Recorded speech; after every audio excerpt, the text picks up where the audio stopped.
Starkiller Josh, that's my name. Yes, Starkiller Josh. Starkiller Josh is here. Hello, everyone. We are back. This is the Dreadpirate, and Hello. Starkiller Josh is with me. We took a week off because his computer exploded, and so did the sun outside his house, as you can see, and it's very bright. All right. So I just finished watching Falcon and the Winter Soldier, which we're going to talk about today. We got something else we're going to talk about first. I gotta say, quick summary is like, it was okay, but no Vanisher. Come on, Kevin Feige, when are you gonna bring in the Vanisher in the MCU? It's like my favorite X-Men villain. He can teleport, and that's it. Where's the Vanisher? Oh, good, social commentary, whatever. No, thank you. I think that's funny because depending on who ends up writing the next X-Men movies, you might actually get a really good version of the Vanisher. I know that I want to say 2008 version of X-Force. Mm-hmm. They actually had him on the team, and it was fun. And I was like, oh wow, you can be useful. They should. No, I want him wasted, Josh. I want him wasted like Multiple Man was wasted in X-Men 3. Oh, look, God. I'm here for one scene, and I just made a bunch of me to fool you guys. That's it. Done. Yeah, that was really lame. Especially, that character is really, really cool in the comics, honestly. So, okay. We're going to talk about Falcon and the Winter Soldier today. We're also... But before that, you saw Pet Sematary 2019. I did. I saw it over the weekend. Why? Why'd you do that, Josh? Why do you hate yourself? Because, and this is not, we're not sponsored by Amazon, but we could be, just saying. But I'm a Prime member, and I was looking for something to watch, and it's free at the moment, so if you have Amazon Prime, check that out. Again, hashtag not sponsored, hashtag could be. You know what also could be free, Josh? Enemas. What? Yeah, just shove a whole bunch of those up your ass. That'd be a better experience. Enemas. Well, sometimes you need a good colon. Sometimes you need to clean out the good old colon. So, yeah. What is your experience with Pet Sematary? Okay, so big King fans. Okay, so here's the thing, though. Well, you're not. That's true, but I actually have never read the book, and I never got to see the original movie. Shame, boo. I gotta walk down the street naked now, so hang on. Shame. But no, seriously, going back to it, I never saw the original movie that was based off of it. For one reason, I was very young when it first came out. My mom was like, "You've never seen that movie? It's way too scary." And then just years passed, and I just that movie. Your mom's like super into that movie. Yeah, and I never really, for some reason, never got my hands on seeing it, or never made a conscious effort to watch it. Yeah. But a lot of people spoiled the plot, the best lines, everything of it, to the point that I was like, that sounds dope, but now I don't really the movie, it's like, will the movie live up to the hype? But anyway, so here we are. I decided, let's watch this remake that had, like, mixed reviews. Most people were like, why does John Lithgow keep on appearing in movies that aren't that good and giving a stellar performance, but just being a part of an overall shit production? Why does this keep happening, Josh? That's actually one of the. That was one of the. Why does John Lithgow hate me from a distance? Why? That was actually one of the. And he just. Hold on. I said that's one of the good things I was going to talk about the movie was the performances. Mm-hmm. Me personally, I really like John Lithgow. Even the dad was actually really good, which is funny because I could not stand him in Terminator Genesis. So I wait. Which one's he again? Okay, so Terminator Genesis, which I insist on calling it Genesis, is the movie where they first tried to. Hold on. Hold on. This is the movie where they were trying to. At the first time, they were trying to retcon, reboot everything. Yes. And so he I want to. I want to say he's that guy. That Hollywood. I want to say. Thing. Hold on. I want to say his name is Jason Clarke. I know it's a Clark, okay. But he's a British actor. No, he's a British or Australian? I can't remember. The point is, he plays John Connor in that movie. Oh, he's a good actor. He is, but here's the thing: is he has that face. I was thinking of the Kyle Reese, who was the gargoyle. No, but Kyle Reese, the guy who plays Kyle Reese, isn't actually really a bad actor. He's just in a lot of bad things. Yeah, that's the problem. I get that movie, Terminator Genesis, is an example. Yeah. It's another come on, dude, really? It's funny because I think the first time I ever saw him was that Showtime. Do you think have a club membership for we're like that says we're talented actors, but we keep being put in shit? Do they have meetings? Mm-hmm. Is it like under? We should ask Anita. It's like an undercurrent of SAG. A friend of ours. Speaking of that actor, the guy you're thinking of Jai Courtney. Jai Courtney. Yes. Jai Courtney. He will return though in the Suicide Squad as Boomerang, and I really look forward to that movie. That trailer. If you haven't seen it. He's Jai Courtney. He just doesn't go away. Dude, if you have not seen that Red Band trailer, you need to see it. I'm never going to dance again, Josh. Guilty feet of God. No. You will dance. You'll dance for James Gunn.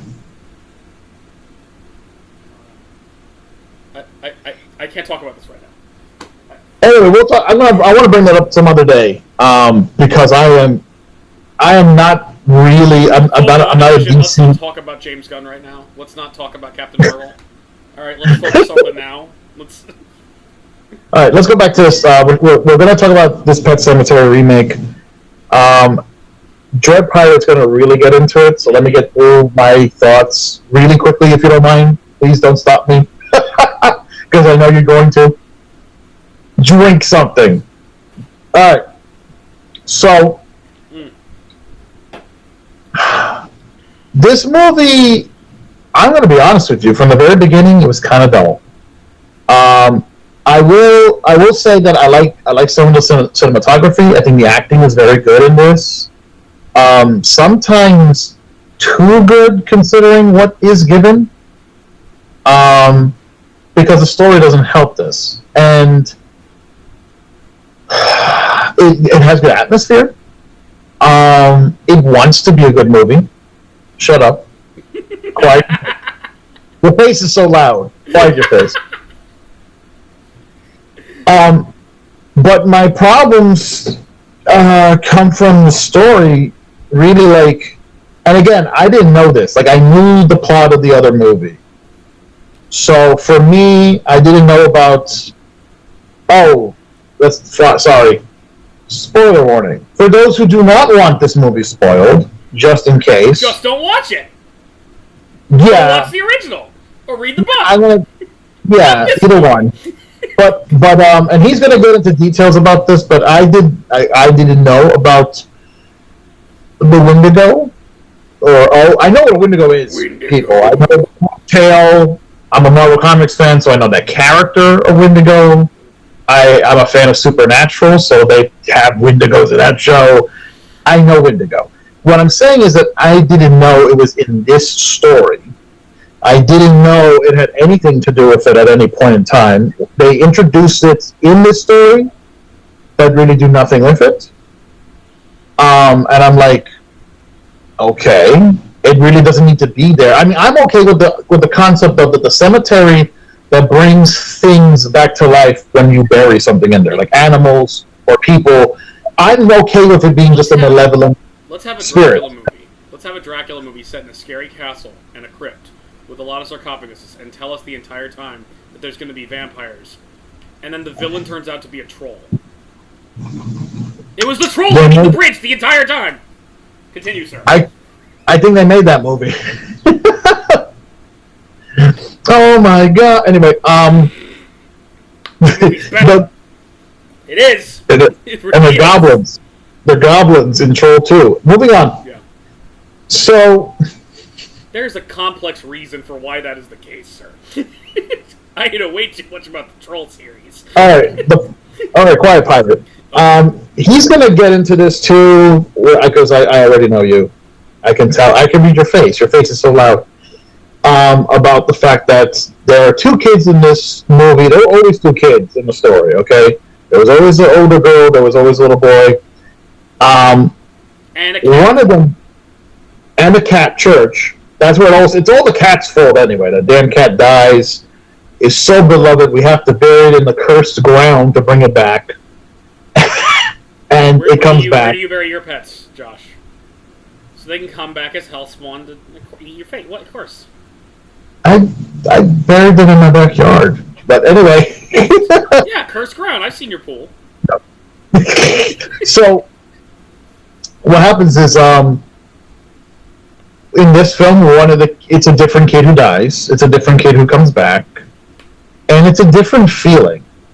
For me personally, because the older child dies, I don't feel like it's as scary or as creepy, because the other child was about 4, maybe 5. Now, granted, they were very... Milos. The actor's name was Milos. I don't remember anything else about the actor. Okay, well, no, it's His name is Milos, I know that. It's two actors who played the little boy in the remake. Yeah. Because they needed to switch off. They're brothers. But what's it called? But in the first film, they were very fortunate of having a very talented child actor who would appear in many a sitcom. I remember seeing him in like Full House and Family Matters and stuff. He was all over the 90s. Yeah. Like he's like really boy Mora Wilson. I don't remember his actor's name. Again, I'm spacing on his name, but I think his first name was Milos, and it was like, but he was like really talented. He would pop up everywhere. And he's really cute, but he's also super creepy. The original, and that much I did see, because I did see that on TV that talked about the kid. There's a quote from that movie that two of my best friends over here in Virginia, they would talk about all the time. Mm-hmm. Do you remember this quote? No fair. Mm-hmm. Yeah. He's trying to kill you, but then you stop him. He's like, no fair. Yeah, they remember. They used to use that all the time around Halloween time around me, and I was like, okay, it's creepy, but I also never seen the movie. Well, so it doesn't work. That's kind of that's when he's defeated. Actually, that's one of the best. It's like it's the best like final villain like words. No, it is because he's already done. He's already done or is attempting to do more terrible. You really need to see the original, dude. You really just straight up need it. It's good. Yeah. You need to see it. So, hold on. I'm going to pass the mic to you. Okay. But the talking stick is not. Because I'm going to destroy this. So just give me a second and let me get this out of the way. I don't think the older kid is that bad, honestly. I don't think she ruins anything in terms of what they're trying to go for. It's just, it has to do with age. It has to do with how something so innocent can be so scary. Sadistically so. And that's not what she's doing here. In this one, she's basically playing kind of generic creepy kid and just kind of staring it down, and it's not as effective at all. And so like, what I'm trying to say to you though, this is what I'm trying to convey. What I'm trying to convey is like, on paper, I can see this being a decent idea, but in execution, no. Right. And it's not her fault though. I don't want to say like, oh, this child actress is terrible. I don't think so. I just think the direction for it wasn't very good. So when she watches this video, invariably remember, Joshua was nice to you. He's the you want to say all your go fuck yourselves for me. Just remember, he's always. I think that's I wanted to know. I'm saying this to our audience too. Like that's the default. Always throw all your fuck yous at Ed. I don't want to hear this shit. I don't want to hear this shit about like, oh, she's not that bad. No, you don't understand. You haven't been watching Yellowstone. I've had to deal with Tate. I've had to deal with that kid, and that kid is doing. Oh, is it the same kid? No, it's not the same kid. The kid who plays Tate is very fucking annoying. He's very fucking annoying, but it's not his fault. It's not something he's doing. In fact, I think he's actually a pretty good actor. It's a problem with child actors. It's like they don't have life experience. Of course, they're not the best actors. I feel like he's doing exactly what Taylor Sheridan is telling him to do. I feel like he's doing exactly what he's supposed to do. The problem with Tate is he's 12. He's clearly 12 years old playing 5, and that's the problem. He's way too. Yeah. Oh, can I go to Grandpa's? I'm like, okay. Let's not talk about. Wait. Let's stay focused. Let's not talk about the best show in the world. And it's not her fault either. I will focus her in a minute. All right, because I'm almost done. I promise. Okay. What else? Because you're going to talk about this in detail, but yeah, I will agree with you and your face. Yeah. That it does kind of go downhill once she dies and comes back and everything that happens there. But I just think it's just a poor attempt of like, okay, we want to do something different. We went here and we don't know what we're doing. And it's like, but it has similar ideas to the original in a way. It's just that the original was done. I mean, this goes to me. I don't see the purpose of why this movie existing. I don't hate on reboots, like generally. Yeah. But because the other one was so faithful to the book, I know there were changes, but it was from what I gathered, it was very faithful. It's almost like, what do you do? And also, let's say they stayed with the boy. Let's say it was a character Gage that still died in this movie, right, and came back. That's still a lot of pressure. Like, we don't know. They were lucky, dude. They were really lucky to get that boy in the first film. It's kind of like lightning. I don't know if they would be able to catch another kid who's going to be that good. Like, the issue with Gage is a little more complicated than that. You want me to go, or you still got another thought? Oh, yeah, no, I was going to say, and I think that's about it. So I'm going to pass the mic to you. Okay. Yeah, here we go, guys. Get ready. Movie. All right. So, okay. So, shame on you. Shame. You should read everything Stephen King has ever written. Shame on you. Shame. Shame not watching the first movie. Shame. So I haven't read the story either. But I think I've got it. I've got a pretty comprehensive Stephen King collection, and I've read a little bit of it, but I just haven't had. I need to make time for it because because that's the trick. That's the trick to this is I don't have time to read. No, you need to make time for it, and it's just like. Yeah, but it's Stephen King. Oh yeah. You know what? And all 1,000 plus pages of Stephen King's It is worth your time, sir. And I don't regret a damn thing. He took a whole lot of time to tell me about a scary clown that might be Cthulhu, but and a good amount of time on a underage gangbang. Yeah, but that's important too. That's very important, especially when your co-writer is cocaine. But I think I've read a little bit of the original. I haven't actually read the whole thing though, but I know about certain things that are in that book or different from the original movie. I've seen the original movie multiple times. I love the original movie. I think it's very, very good. And I tried to give this one a chance. Now, a couple key things that, when you talk about changes, and yes, the first one is fairly accurate, but they do change things. They more or less leave out the Wendigo entirely. The Wendigo is in the book, and is referenced in the book, and I think he has some kind of confrontation with it. The dad has some kind of confrontation with it at a certain point. But then, after that... see, there's so much... I don't want to spoil the original for you, because the original's really good. The original has a completely different climax. But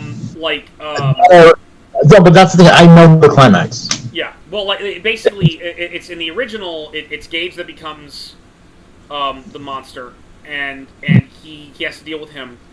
But at the end, one of the things, he stops Gage and he stops Church. Church is not that big a deal. Church is just Demon Cat. No, Church. Yeah, that was my favorite. Okay, here's the thing. Church, the scary cat. No, bullshit. Church is just a cat who just happened to come back from the dead. That's just but he bit me really hard. It's a cat. It's just he's a helpless cat. It's I I feel like that's Stephen King trying to explain to his kids why cats are cats. Oh, but you were so sweet yesterday.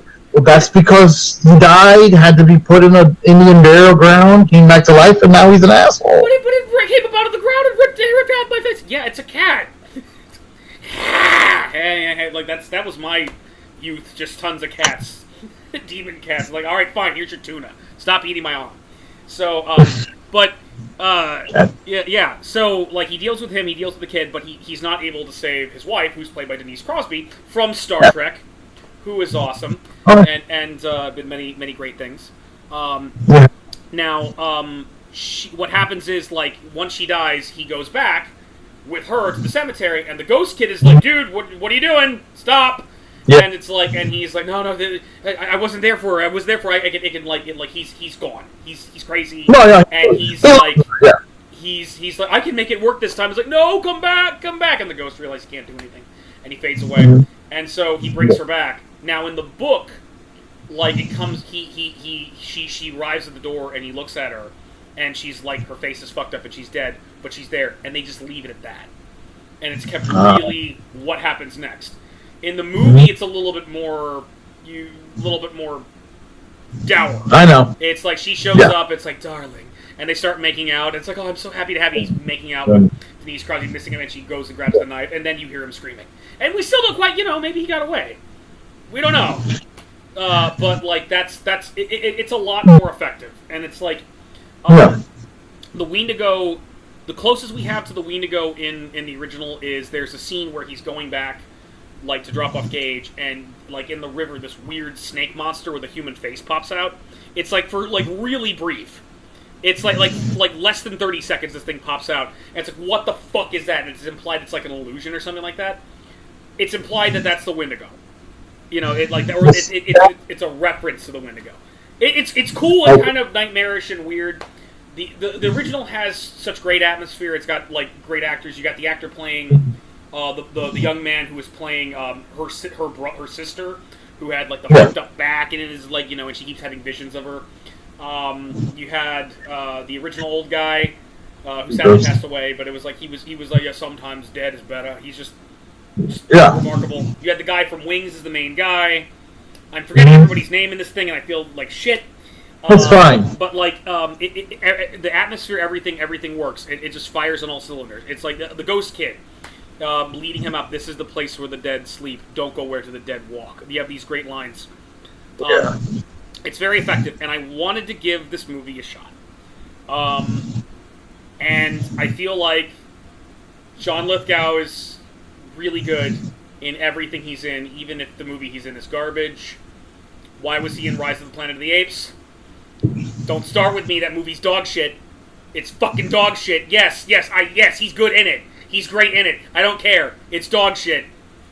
You just like Andy Serkis. You just like freaking Andy Serkis cultists all over the world. Yes, Andy Serkis is awesome. Jesus Christ. Just because he dresses up like a monkey and does a freaking like it's not as good as Golem. All right? I fucking said it. Fight me, internet. Fight me. Anyway, fuck Rise of the Planet of the Apes. He's no Roddy McDowell. There's no Roddy McDowell. Fuck you.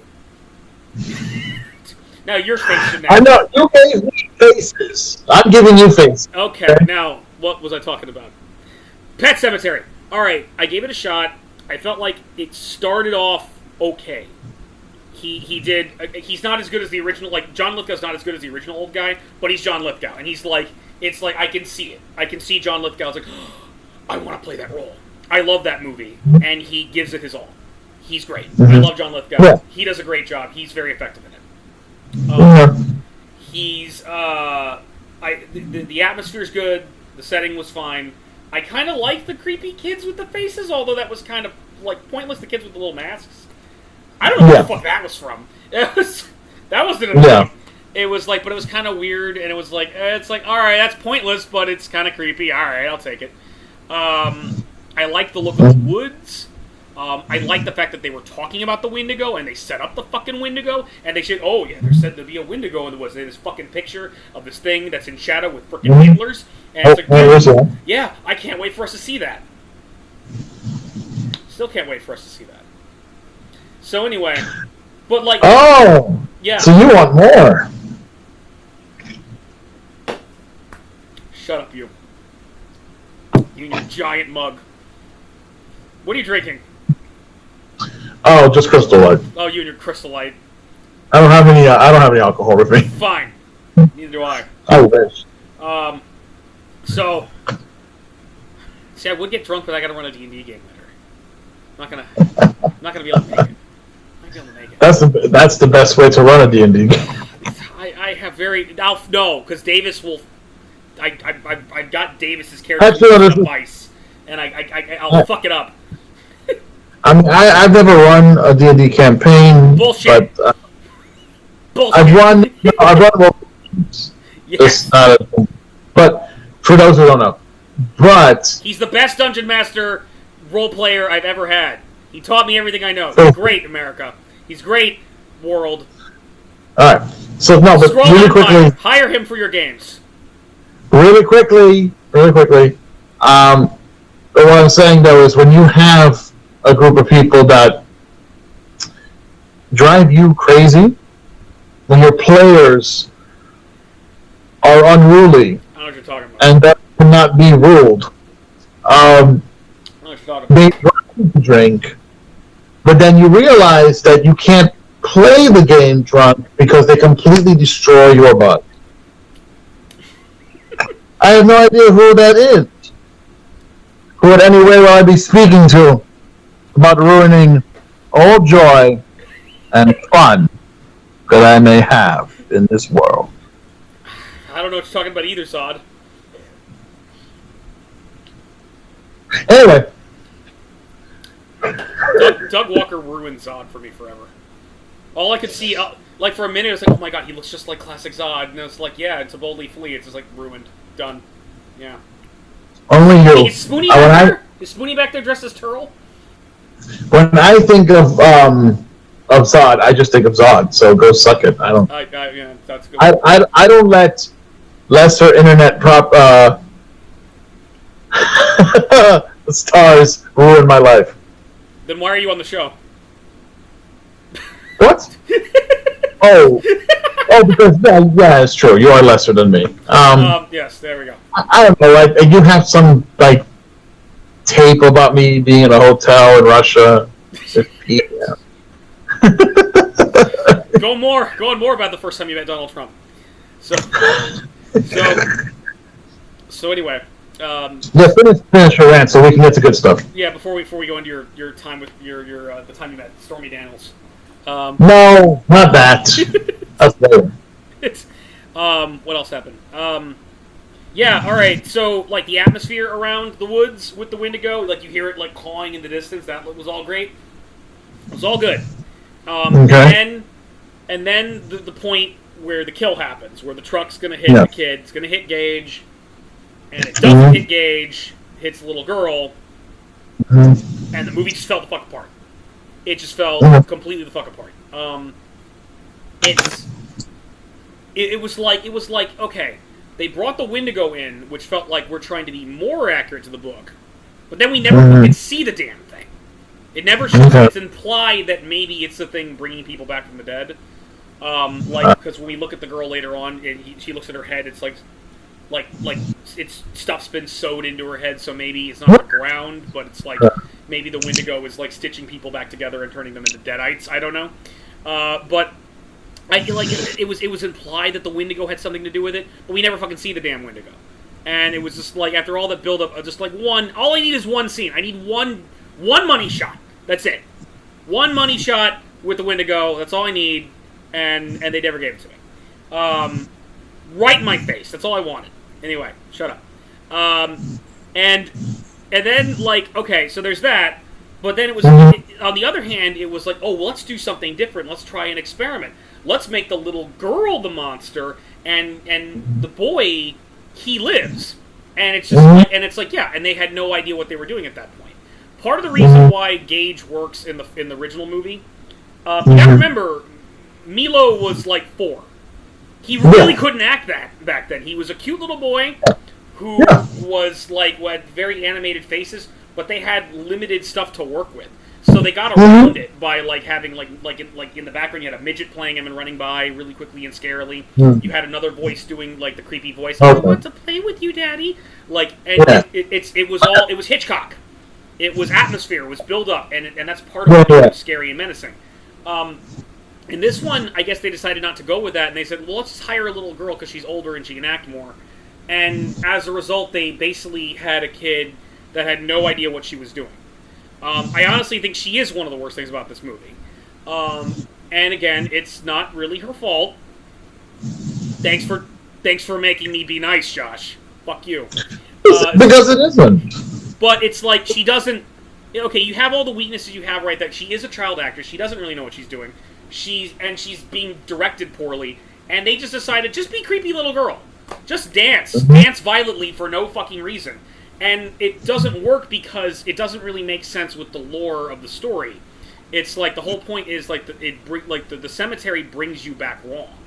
It's like you're kind of it's like they have the memories of the person, but it's not really their soul anymore. It's something else. Yes. And it's just and they come back just fucked up and weird. They even explore this in Pet Sematary 2, starring Clancy Brown and John Connor from Terminator 2, which is not as good as the original. But honestly, it's weird. It's a weird movie, but it's honestly it's better than it. Okay, that movie goes into dumb '90s horror movie territory, in terms of what happens. But it's more fun and it's more creative than what they came up with here. I will take John Connor's mom screaming "Dead is better" awkwardly while melting any day of the week. That happens in that movie. It happens. But you're basically saying it's more entertaining, and that I can agree with, even though I have not seen the movie. It's kind of like it's not as good as this, but it's kind of like Reanimator 2, whereas Reanimator 2 is really doing it's really just Brian Yunza and Stuart Gordon just doing their own fucking thing, but they do stuff from the original story, but they just kind of go off the wall. The main guy has fucking bat ears, and he's a zombie head with bat. You've never seen Reanimator 2? You need to see Reanimator 2. No, I've seen the first one. Bride of Reanimator. Okay, Reanimator's great. Bride of Reanimator is insane, and it's just Stuart Gordon and Brian Yunza all just unhinged. So, but it's good. It's effective in horror and also in the kind of Evil Dead. Oh my God, what is happening sort of way. So, would you agree though that one of the major problems of this film, the film, is that it's consistently boring. Because the original is slow. Because it's like a Stephen King story. It builds you up, it brings you into the atmosphere. But by the time you get to the climax, you're invested and you care. And the little moments of creepiness, it's there's not a whole lot of action in the original, but stuff is happening. It feels like there's action. Whereas here, it's just they're copying the original poorly and then trying to do something different and fucking it up. I want to go back to the little girl. The little girl, again, I don't want to harp too much on this, but it's just she has limitations as a young actress. It's they're bringing a kid actor who doesn't know what she's doing. But it really does hurt the movie because you can tell that they just kind of told her, just be evil. And it's just, and she doesn't know how to be evil, so I'm gonna dance really weird and smack things over while I'm dancing. When my dad tells me, I'm like, ah! And it's just I don't believe you're a hellspawn. I believe you're a bad child actress. It's that's what you're being told. It's a poor woman's Samara. It's a poor woman's Alessa from Silent Hill. Yes, say what you will about the Silent Hill movie, Jodie Federline. Good job. Yeah. 23. Hi, Emily. Hi, Emily. Hi, Emily. Oh, you haven't seen that. Don't see that one. This is why you need to watch Phaelus. My friend here hates Canadians. Not really, but he hates Phaelus. He just won't watch him because, he's weird and from Canada. He's so good, Josh. No, because I have a hard time getting into him because his voice is ridiculously distracting. You're like the rest of the internet. It's not a funny. Who just doesn't like his voice.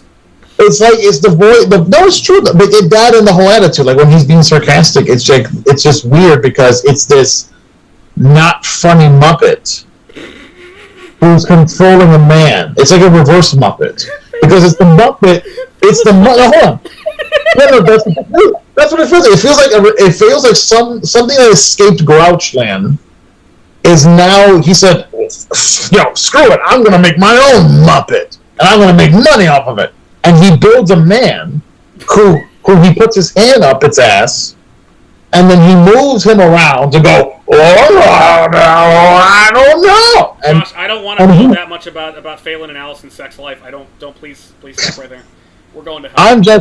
I'm just saying Phelan that he doesn't. I love you. You guys are great. I'm sorry for that joke. Anyway. It just for me, he doesn't seem friends with the guy who made Eskimo Bob. So I mean, I don't think the Muppet comparison is too far. No, all I'm getting is that he doesn't seem like a real person to me. He feels like someone's trying to be a real person who's also trying to put on a voice. It's the weirdest thing. It's like I don't know. He's Canadian, Josh. That's all it is. Just admit your racism. Admit your racism. Get woke right here, right now. Yeah, with Canada. No, this motherfucker's got a problem with kids in the hall. How dare you? Yeah, I got a problem with every Canadian, and it's funny because they're taking a jibs. Saw you in the years and taking a bunch of maple cider and just throwing it on the street. But it's the worst because between the Canadians and the Australians, they're taking all our jobs. Damn immigrants, and the worst part is when you have them that you have that one group of Canadians/Australians that unfortunately are very attractive, even if they just so happen to be male. No, not Phyllis. No, apparently the sexiest man on the internet, according to Quentin Reviews. No, I think the hottest man from Canada is Ryan Reynolds, and that's a problem. I'm not happy about that. I'm not happy about that at all. I also hate the fact that also another sexy man beast is Australian, and that's Hugh Jackman. And I'm not alone at this because I know Ryan Reynolds, who's happily married, would totally put Hugh Jackman on his hallway pass. It's like, please, let me sleep with this man, honey. I want to see why he's the greatest showman.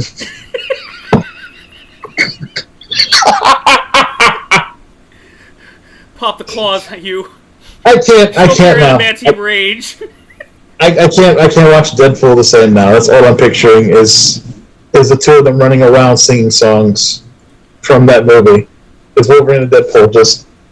That's a good idea for Deadpool 3, I think. What were we talking about? Pet Sematary? All right. Yeah, I'm waiting for you to finish your rant on Pet Sematary because there is something you did not make a mistake. We are going to talk about the Falcon and Winter Soldier, but this man really needs to get this off his chest. I do. Okay, so all right, so she's again the monsters in the story. They're people that have come back to life wrong. It's the monkeys wrong. It's yes. There's something unnatural about them, and it's very, very subtle. And they just like there's like little things that set Gage off, that like shows that this person or this cat or Denise Crosby's character just can't be normal anymore. And it just kind of goes over their head. They just kind of turn them into Deadites, but not cool Deadites, not like Ash vs. Evil Dead or anything. It's just like, yeah, and then it just became a dumb thing. I'm dead and killing people, blah, blah, and just like, who cares? And then like he runs in the woods and has a fight with the daughter, and then the wife comes back and the wife kills him, and then they're all dead now and they're all Deadites. And they come back and they look at Gage and they're like wave at him and he's still in the car. And it was like no Wendigo, and it just like it was just stupid. It was just stupid. It like any of the emotional punch of the original. That's my favorite. It was terrible. No, that's my favorite. My favorite, folks, is how he goes on about no Wendigo, no thanks. And I'm like, okay, here's really quickly. I don't care. Yeah. About the Wendigo. Like that one threw me off because I know what... I do, because they built it up. They didn't build up the Wendigo at all in the original. In the original, again, Snakehead with a human face. Ah, that's it. Okay, I don't know building it up, and it's just like, all right, fucking show it. And they never fucking showed it.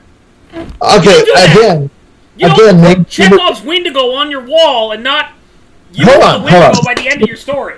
See, that's the thing, folks. It's different interpretations, because I watched that movie remembering this one scene with that pictured shadow thing and saying Wendigo, and that was about it. I don't remember them ever referencing this effing Wendigo again. I don't remember any... They kept talking about it.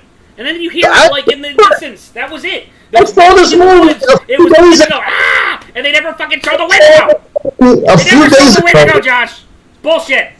That's my point. I saw this movie a few days ago, and I can't remember them building this up. Honestly, to me, it was no build-up. It was, oh yeah, Wendigo, because Stephen King can't let shit just be normal. No. It can't be just a haunted fucking cemetery. There has to be a goddamn flesh-eating monster cannibal man from Native American lore. Which that doesn't make any goddamn sense to me for it to be the creature that's bringing things back to life, because when the frick did a Wendigo in any way become a level 5 necromancer? It's bullshit. It's go to hell. Play more D&D, you know about No. It's just typical. I like Stephen King, but there's just this...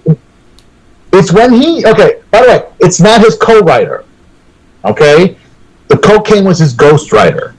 That's what it is. It's where he said, okay, Jesus, take the wheel. And he just went. Because when Snowflame... Not Stephen King. Snowflame started actually writing... Yeah, cocaine is my blood.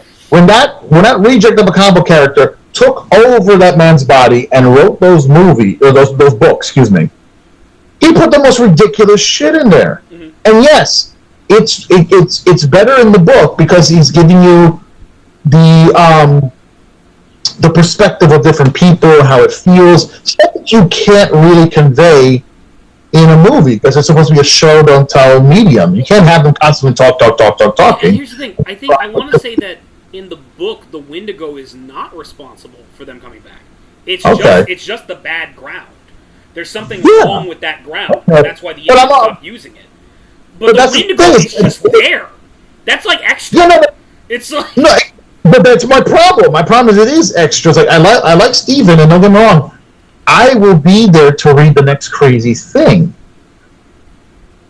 But space it out. It's like, here's the thing, when Stephen let Snowflame take over, Snowflame decided, I'm not going to write scary books to just be scary. No, I want to build a crazy, like the novel version of a cinematic universe, and throw Easter eggs all over these damn movies, and the books. I mean, they made movies out of them too, but they connect. And you know this. It's true. Everyone knows. Anyone who actually reads... Back to the Dark Tower. Oh, it connects in. And you know what? That's awesome. Yeah. That is. But in some of his books, he does the same mistake that studios have made recently when trying to make their own cinematic universes, which is focus on the first story and then give me shit later. Yeah. Stop adding sequel begging in your... Why is the Wendigo here? Oh, you like the Wendigo? I got a story coming up about the Wendigo. Okay, well then fucking write a Wendigo story and stop throwing him in there. How do I even know if I like him? It's like, I don't know if I like him. Here's the thing. The Wendigo is kind of like the turtle in Stephen King's head. Exactly. Yeah, and that's the thing. In the original, did we ever hear about the turtle in the Tim Curry movie miniseries? No. We never fucking did. All you needed was a scary clown.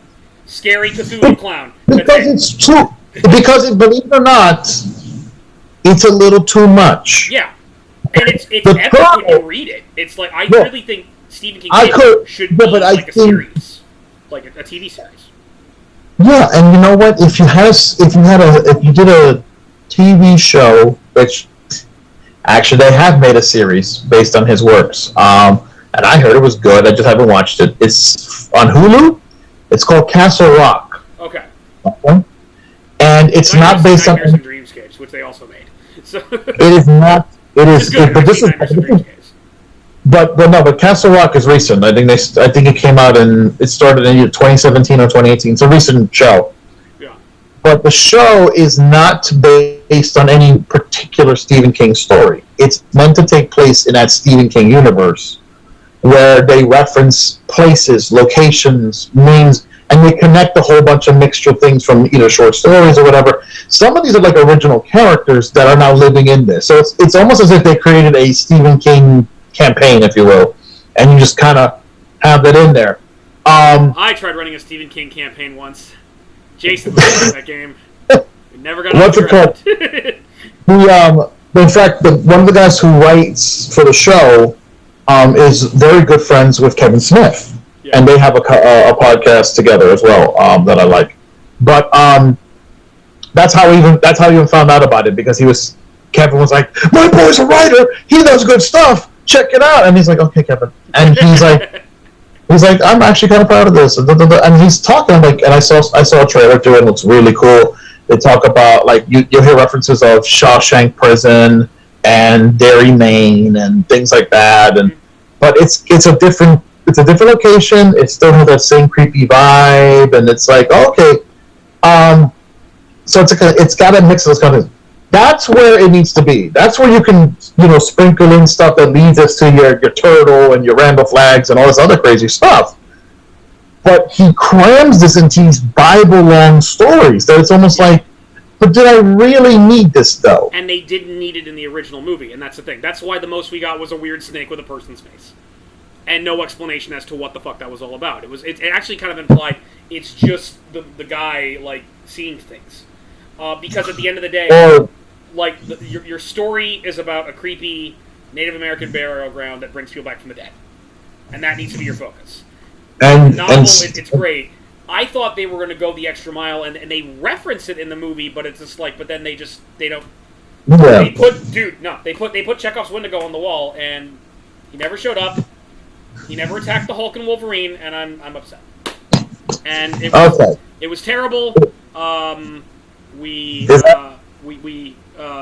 saw it at Halloween, and with your brother and his wife and their friends, and we immediately, after it was done, we said it was shit, and we put on Friday the 13th Part 6, which is a much better film, and then they began, that couple whose house we were at began to argue about whether or not Michael Myers or Jason Voorhees are the better character, and it was the most funniest thing I've ever seen in my life. It was just like, oh, Jason Voorhees sucks. He sucks so much. Oh, it's like Michael Myers will bend him over and fuck that ass. And it's like, what? And then her husband was all like, no, Jason's good. Jason, no one can stop Jason. It was the funniest shit, Josh. It was so good, America.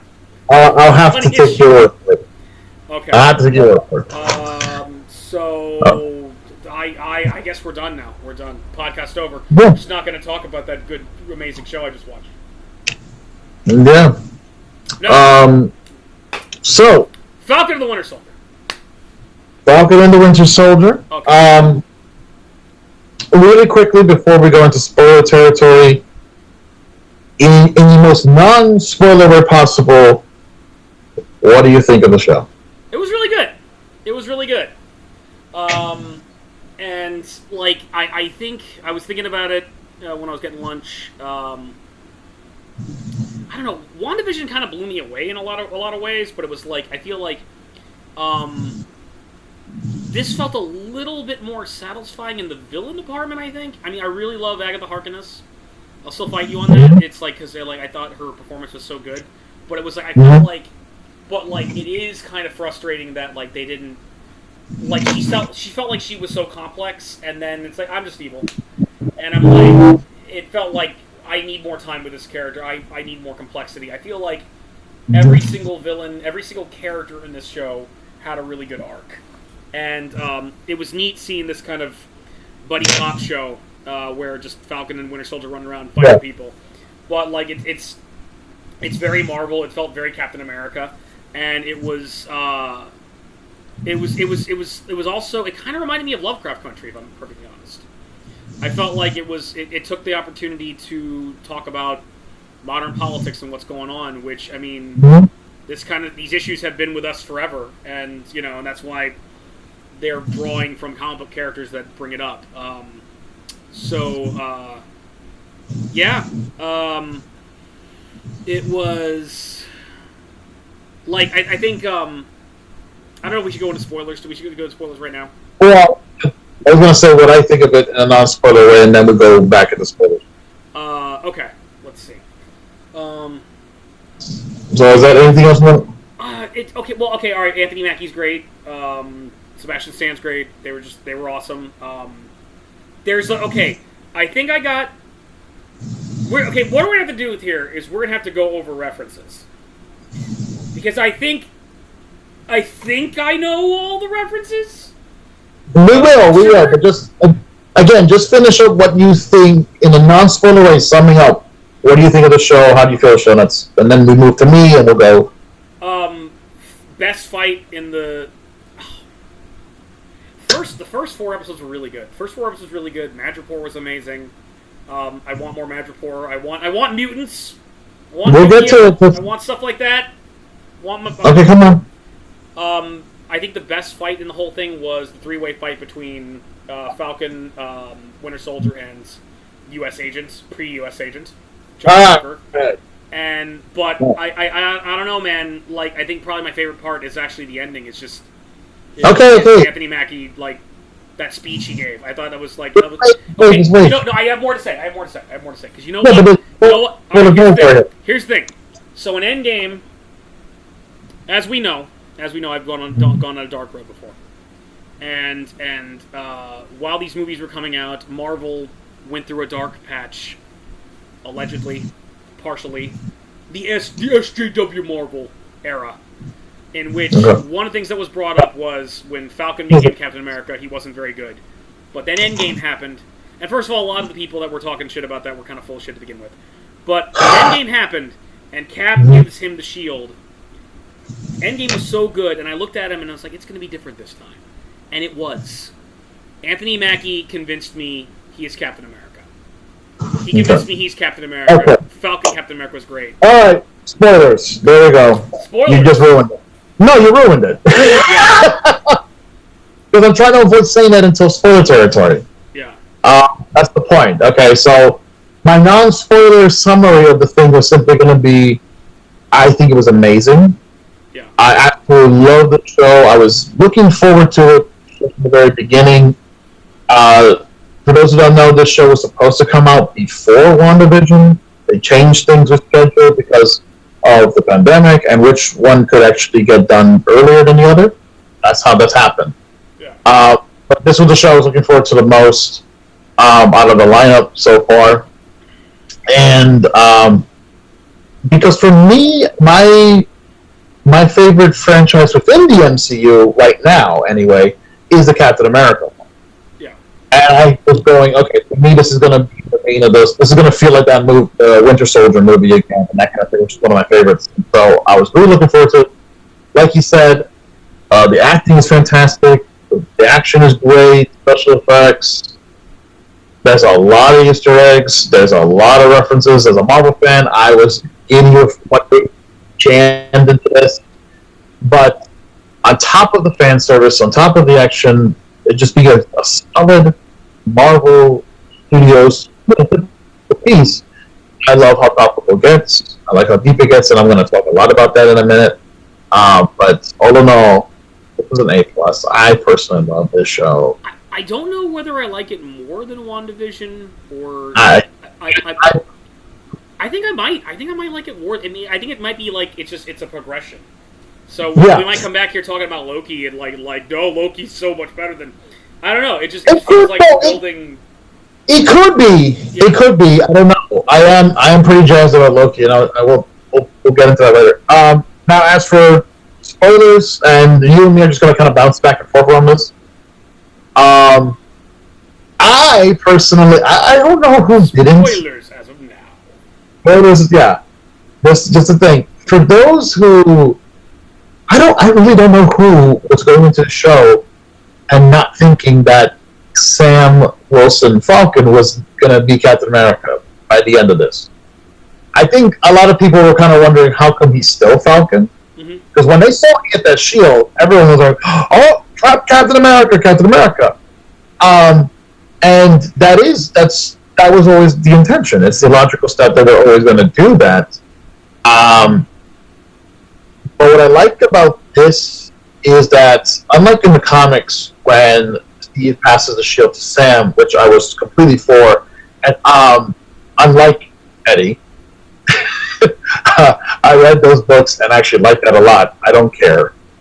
I think it's done extremely well. But it's different. It's different because the comic book character had been Falcon, had been with Steve Rogers, had been through all of this who gets the shield thing. He saw Bucky come back as a Winter Soldier, become Captain America, all that kind of stuff.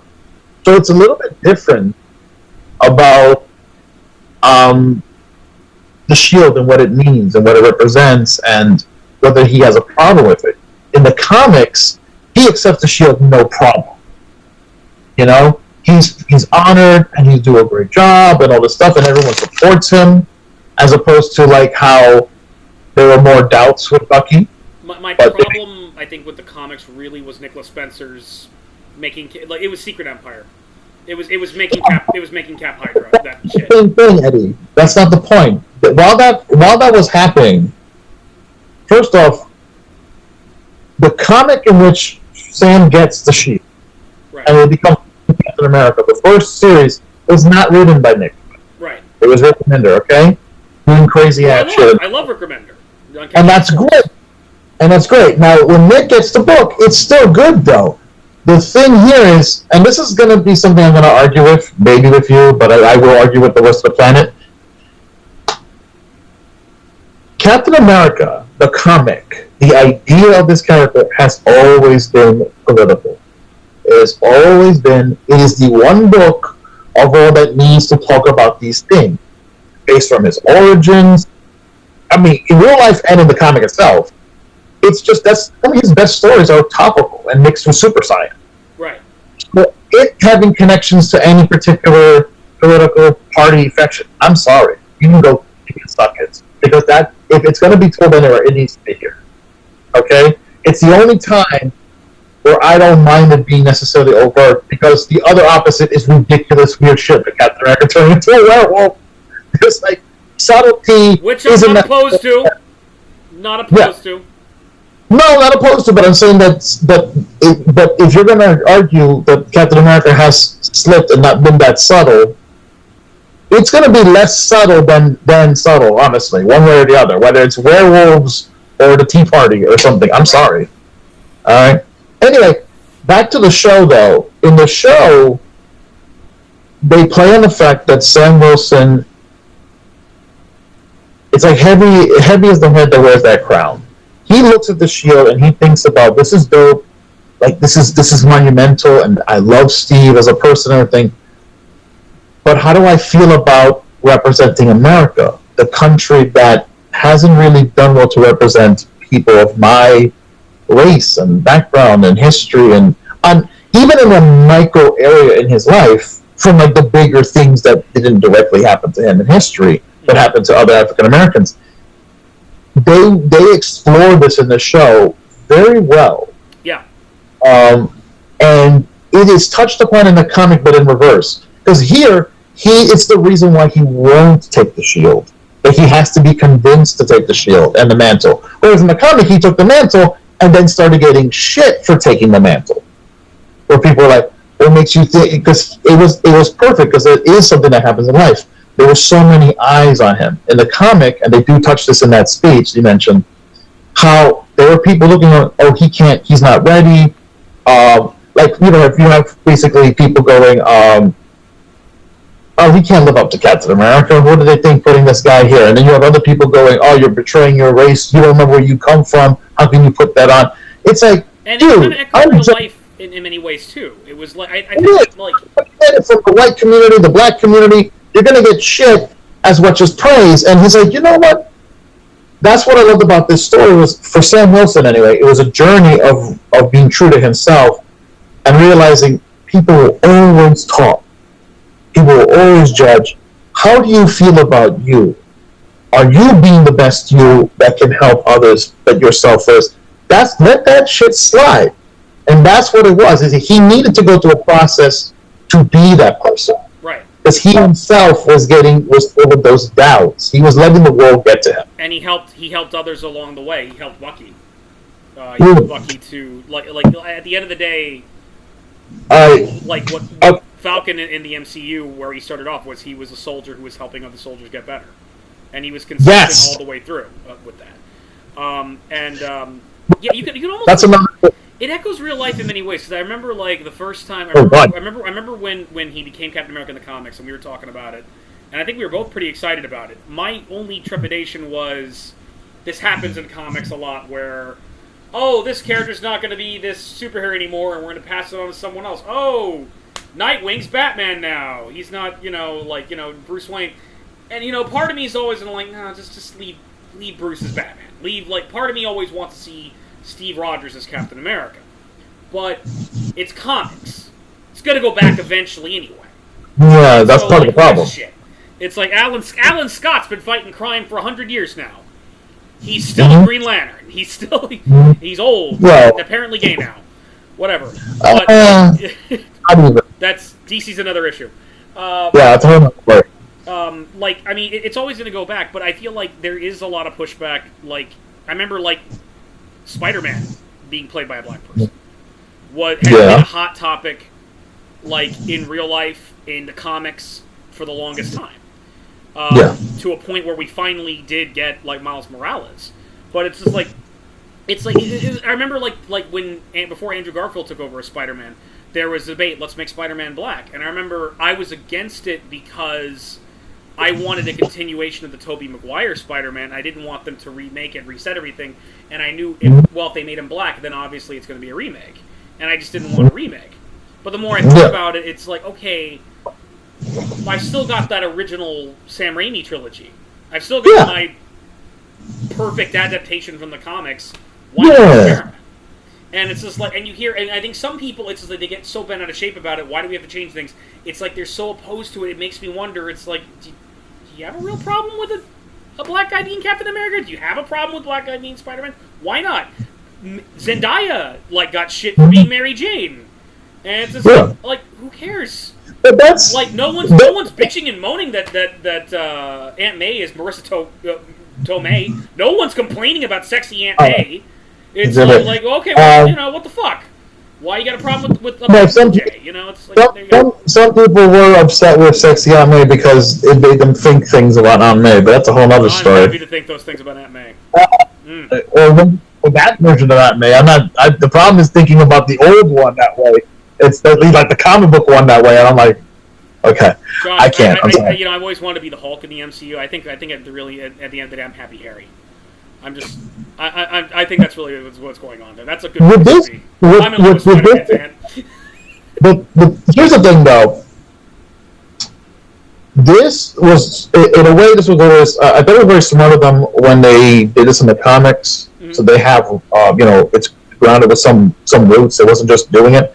But let's be honest. People. These are people. These are not illustrations. This is not animation.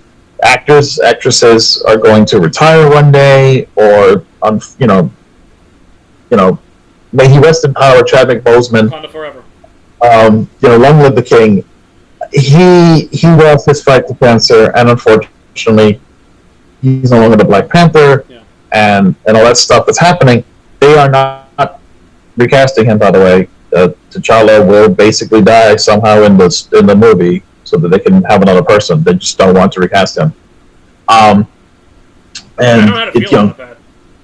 Yeah, because I kind of want more Black Panther, but it's I guess I understand. I mean, I do want more with T'Challa, but yes, I understand. At this point in time, he was so good. It's another one of those castings where it's blended, where you cannot. It's way too hard to unsee it and to be like, I don't know what man wants to be that guy.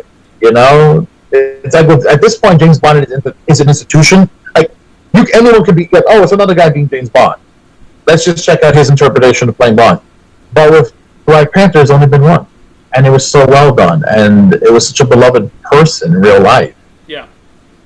that it's kind of like, if I was, I could not be that dude filling his shoes. I would be. Oh God, I couldn't do it. Well, I think that's kind of on theme because that's kind of what this show was about. Hold on, not to be a new character, but to play T'Challa. Yeah. And act like, no, my face always looks. No, that's hard. That's real tough. But anyway, it's kind of on theme of what we're talking about, though, is like people taking up the mantle and not being ready for it. Like it's the mantle. The point I'm getting at is that this is something I actually, over the years, I got older, really liked in comics. That's legacy, passing the torch. We never really get that in comics because when we do pass the torch, a couple months later, the other character comes back and says, "Oh, I want to be so and so again." Like you said, they either come back to life, or they come back from some pocket dimension they were hiding from, or whatever the hell. So we always get Batman. Bruce Wayne is Batman again. We always get Captain America again because there's been several replacements. In the comics, like I said, Bucky is Captain America. Yeah. At one point. Okay, so, which I kind of want to segue into Bucky, because this is both Falcon and the Winter Soldier. But that I mentioned. I'm just checking the recording real quick. Okay, yeah. We're good. All right, go ahead. So it is called Falcon and the Winter Soldier, or if you watch it also, it went to the end, folks. It was Captain America and the Winter Soldier. Yeah. Which was funny for me because for a while talking about it, I kept accidentally calling it Cap and the Winter Soldier because I knew this was coming. I knew he was going to be Captain America. Yeah. I was so excited. But yes, Bucky plays a big part in this. I kind of argue this is more Sam's story, but it is still Bucky's story too. There is still a journey there for him of his redemption arc and he's going through basically this kind of penance tour. He got cured, but he's still having the nightmares. He still hasn't reconciled. He hasn't forgiven himself for what he wants to make amends to all those he's wronged. But again, he's having this hard time throughout the story, and Sam unfortunately gets the brunt of it. I love how the first episode is good; it's table setting, right? That second episode is where things really pick up. With Batroc the Leaper. And, yes, that's good. There's good stuff in the first episode, but that second episode really kicks off because that second episode has the chemistry of both these actors/characters being in the same room and rolling in the fields. Rolling in fields. And I know, and that's the scene where they're... Let's lock up. Thanks for making it weird, Doc. Let's do this. Yeah. That was the best. Oh, the biggest gay duo. Oh my God. It's like, I don't know about you, but when I first saw it, I could hear the millions of fangirls screaming some yaoi screech. Just every time. And it's hilarious because the memes wouldn't stop. Yeah. Every time Bucky's with another female, it didn't matter. It was more like, nope, that's Sam's. In fact, Sam's sister, Sarah. Yeah. He could stop smiling and eye-banging that man. And then, he turns around, looks at her, and gives her what it straight up looked like Joey from Friends. Hey, how you doing? And they had to have Sam come up and go, don't you talk to my sister, I'll kill you. But in reality, what they really wanted to say was, bitch, that's my man. It's hilarious because it's these two guys who the internet had constantly drew pictures or did fan fiction of, Steve Rogers and Bucky doing it, Sam Wilson and Steve Rogers doing it, and now Steve's gone. Their hunky super soldier's gone, and now the two of them are lost, and they need a connection. The problem with fan fiction is like once you start writing the first sex scene, you don't finish. It's like, oh yeah, we're gonna do adventures but they happen to be gay, and then yeah, they never got out. And then the writer passes out, and the fan fiction's over. Yeah, covered in jizz. There's no adventure. It's just they never get out of the bed. Yeah. It's like but anyway, episode of Buffy in season 4 where the Wild Things are, where just Buffy and Riley just fucked the entire episode. Yes, but yeah, pretty much. But no, going into this, acting was fantastic. Sebastian Stan did some great stuff, but so did Anthony Mackie. I mean, it was hard. It really was a unit because both of them. You weren't joking. We have a lot to talk about. I'm just trying to think of what to talk about next, and I'm like, oh, there is. No, I can't. No, we have to talk about it. No, we got to talk about. No. It's hard because I could go episode by episode about this thing. I really love this show. I think I want to jump in because as much as I love Bucky, he was great. I loved his sense of humor. I know exactly what you're about to do, and I'm going to derail you. Who the fuck is Elaine's character? Who is Julie? Okay, fine. Who is Val? Because here's the thing. I think I got most of the references, but like, there's some like, okay, I know that's a reference. I just don't get it. Who the fuck is Val? Julia Louis-Dreyfus. So Julia Louis-Dreyfus, right? Who I was very happy to see. Okay, so that was most very people odd. We had a really intense, serious scene with John Walker, and then Elaine shows up. Yeah, again, most people will know her as Elaine from Friends, or Seinfeld. She wasn't on Friends. Oh, Seinfeld. Bitch. It's Seinfeld. You're not. It's Seinfeld. Okay, shut up. Elaine. Well, the point is, I was going to say, for me, it's not just Maggie lies Seinfeld. For Development, and yeah, that's right. The not blind lawyer. Veep, for me, it's Veep though. It's her and Veep. If you've never seen the show, you really should. Yeah. That was a fantastic. Where basically Veep, the vice president. Veep, yes, I've seen a little bit of Veep. That show is amazing. Colbert came from our universe. She's amazing. That whole show is hilarious. Yeah. That political comedy. But I mean, for crying out loud, who else is on there? Did you know her first movie, one of her first acting roles was Troll? She was in the original Troll. I'm bringing it back. Jesus. We're bringing it back to Troll. We're bringing it back to Troll. Anyway, that's a segue. But anyway, for me, this character reminded me of her character from Veep. Political, manipulative, wants what she wants. Okay, so Val. And I'm going to ruin the name. I want to say it's Valentina. Well, I just called her Val, John. I know, because it's a long name. It's Valentina something Contessa the Third or whatever. Who is she? I don't know who she really is in this show. Like, who's she really playing for? What's really going on? I have a theory. But in the comics, this was the love interest of Nick Fury. Oh, okay. She was in the comics. She was that hot, sexy spy lady who wore that skin-tight shield outfit, and she had black hair with a white streak down the middle, and it was always held up in like this almost beehive-looking hairstyle. She appeared throughout his late '60s comic. This is the character. This is like the prototype for characters like Maria Hill, for example. Yeah. Maria Hill is. Oh, weird. Yeah, you I don't know what that was. You kind of cut out for a minute. I'm back. Okay. Again, Val was like the Maria Hill type of character, like second in command to Nick Fury. Yeah. Before Maria Hill ever existed, but she also was she was his lover.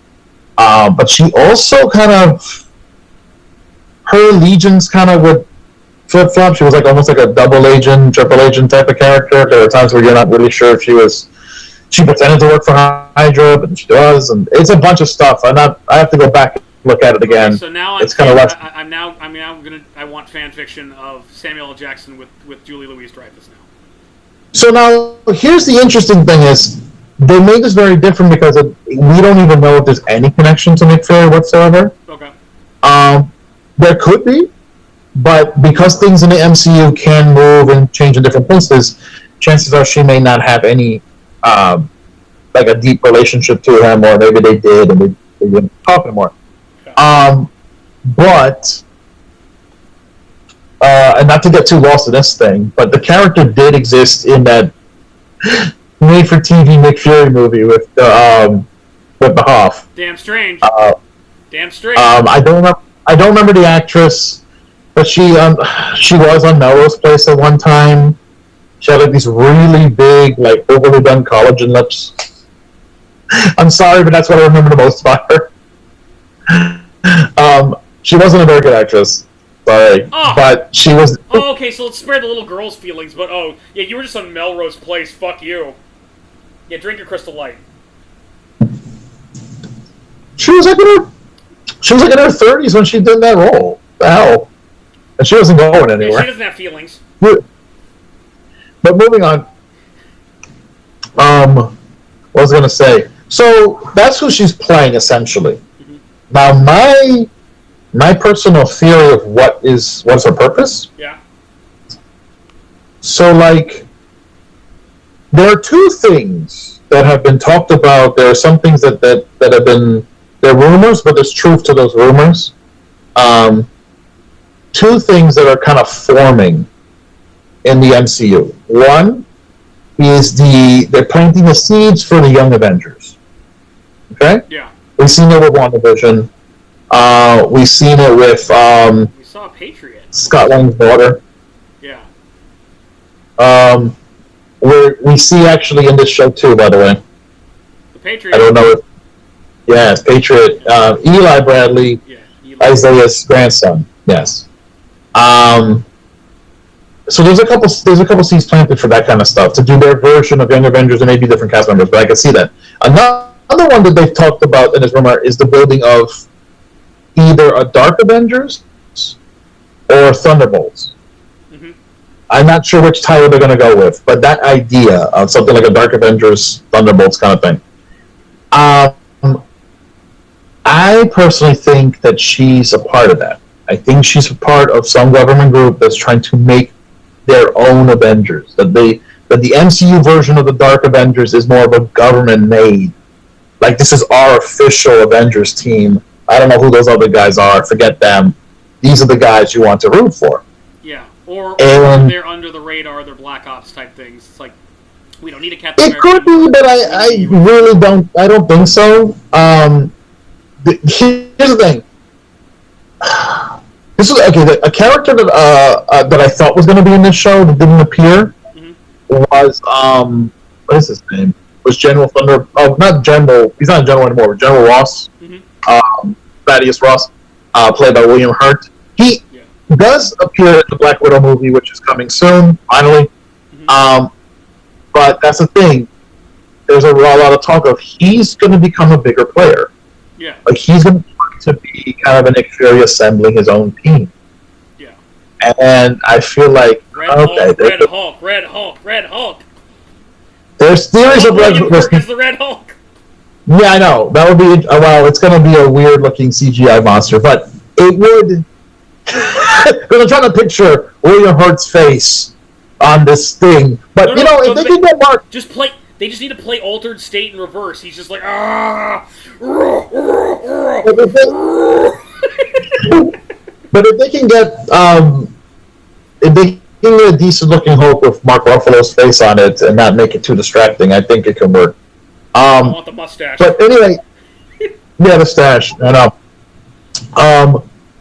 Which is funny because there like later comics they actually have him with the stash. Yeah. Whereas in the early appearances, it was weird as hell because it's like, well, hold on, you're going to transform, but the stash goes away. Yeah. When you're Red Hulk, and it grows back when you drink. He looks just like the Hulk, but red when you transform. Mm-hmm. So it's weird because Jeff Loeb, also known as Hulk. Hulk. Yeah, that's an in joke. But anyway, what was I going to say?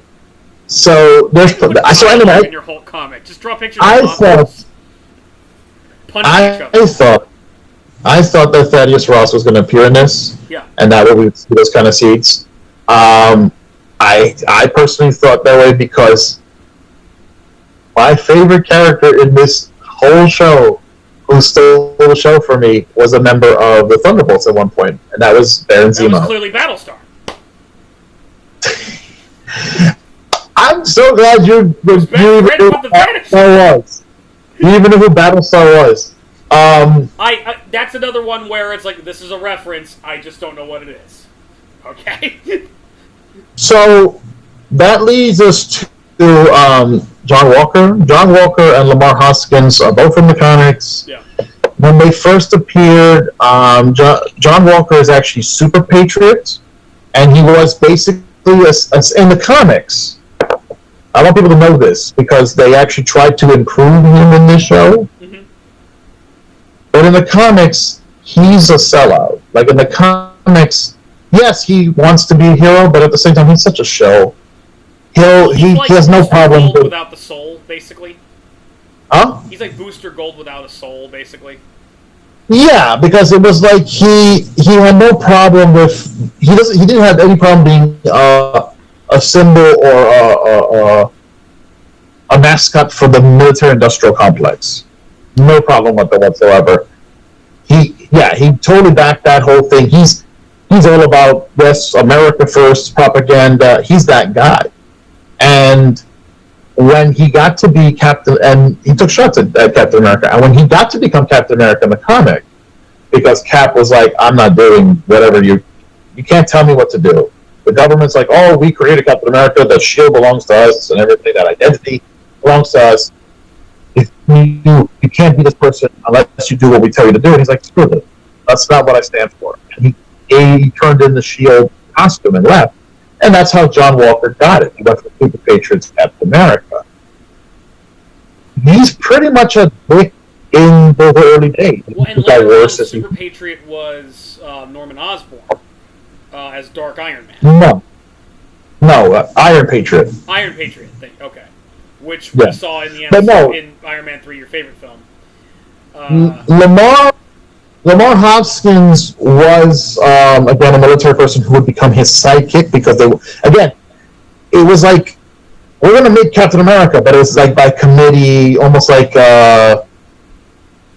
movie executives and that kind of thing. It was like, we're going to do that. The same thing, they did the same fanfare. I loved how when they made him Captain America, they quickly get in front of a camera, let's do, press conferences, let's do that stunt at his old high school with the band. Yeah. And they are playing the Star Spangled Band song. That's the same song that Captain America performed with in the 40s. Chris Evans? Mm-hmm. Remember that? It's the Star Spangled.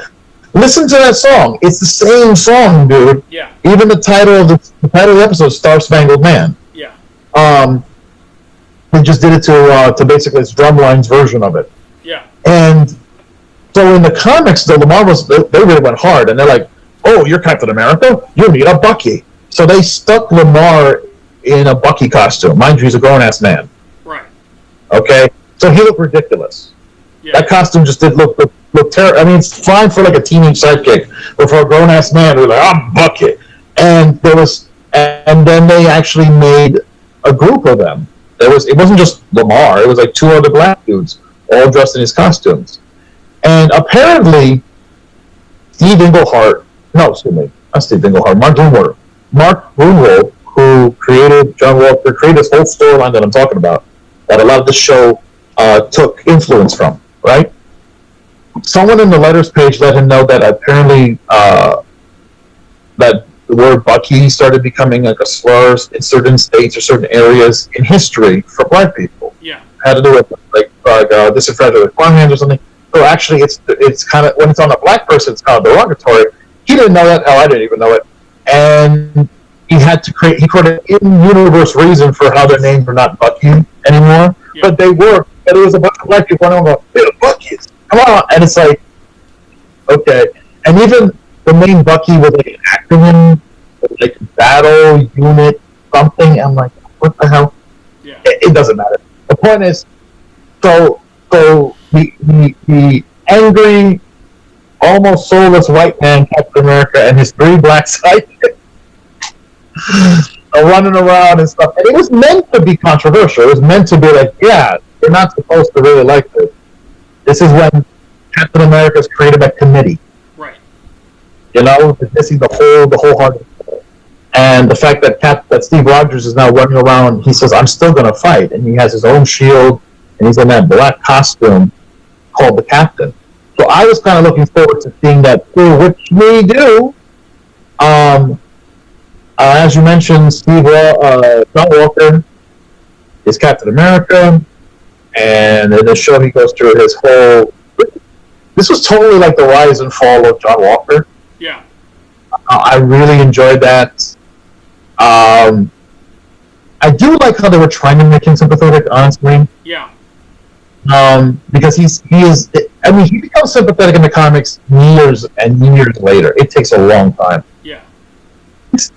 I swear to God, John Walker in the comic, he was like Marvel's version of Guy Gardner. Yeah. Like when Guy Gardner was at his most intolerable, that was John Walker. Yeah. So they're like, how do we make? I feel like Guy Gardner only got like tolerable within the last 15 years or so. Yeah, he did. He really did. Whereas, and John Walker about the same time too. I think a little bit before that. But the thing is, so in this show, I do understand how a lot of people got kind of attached to him to the point that when he starts losing his grip on reality and he starts to snap and all these bad things happen to him and he's making horrible, horrible choices, there are a lot of people out there in the real world who are making defenses for him, trying to say, oh, but you got to understand this and you got to understand that and everything. It's like, here's the thing. John Walker was, even in this show, was always designed to be, he's a good person, yeah, but he's a bad Captain America. Yeah. You know, and I think he's not a great person either. The thing is, he's not Steve, he's not Sam. It's like your favorite character, what was it, Selby said? That, the problem with someone like Steve Rogers is, like, people like icons is, we put them up on a pedestal and we forget their flaws, we forget they're human. And then, well, that's all we can see. And it's just like, Bucky Barnes, you fought in a war over an icon, who, inspired people to do violent things. Do we need any more Red Skulls out there? Clearly Selby said this, not, that your favorite character in the whole thing, Selby. Who is Selby? Selby was the chick in Mad before they got shot. In this show? Yes, I'm building to your actual favorite character, because your actual... Oh, yes. I know what you mean now. Turkish Delight, irresistible. Yeah, but the thing is... the thing is... What? Okay, wait, hold on. Is it...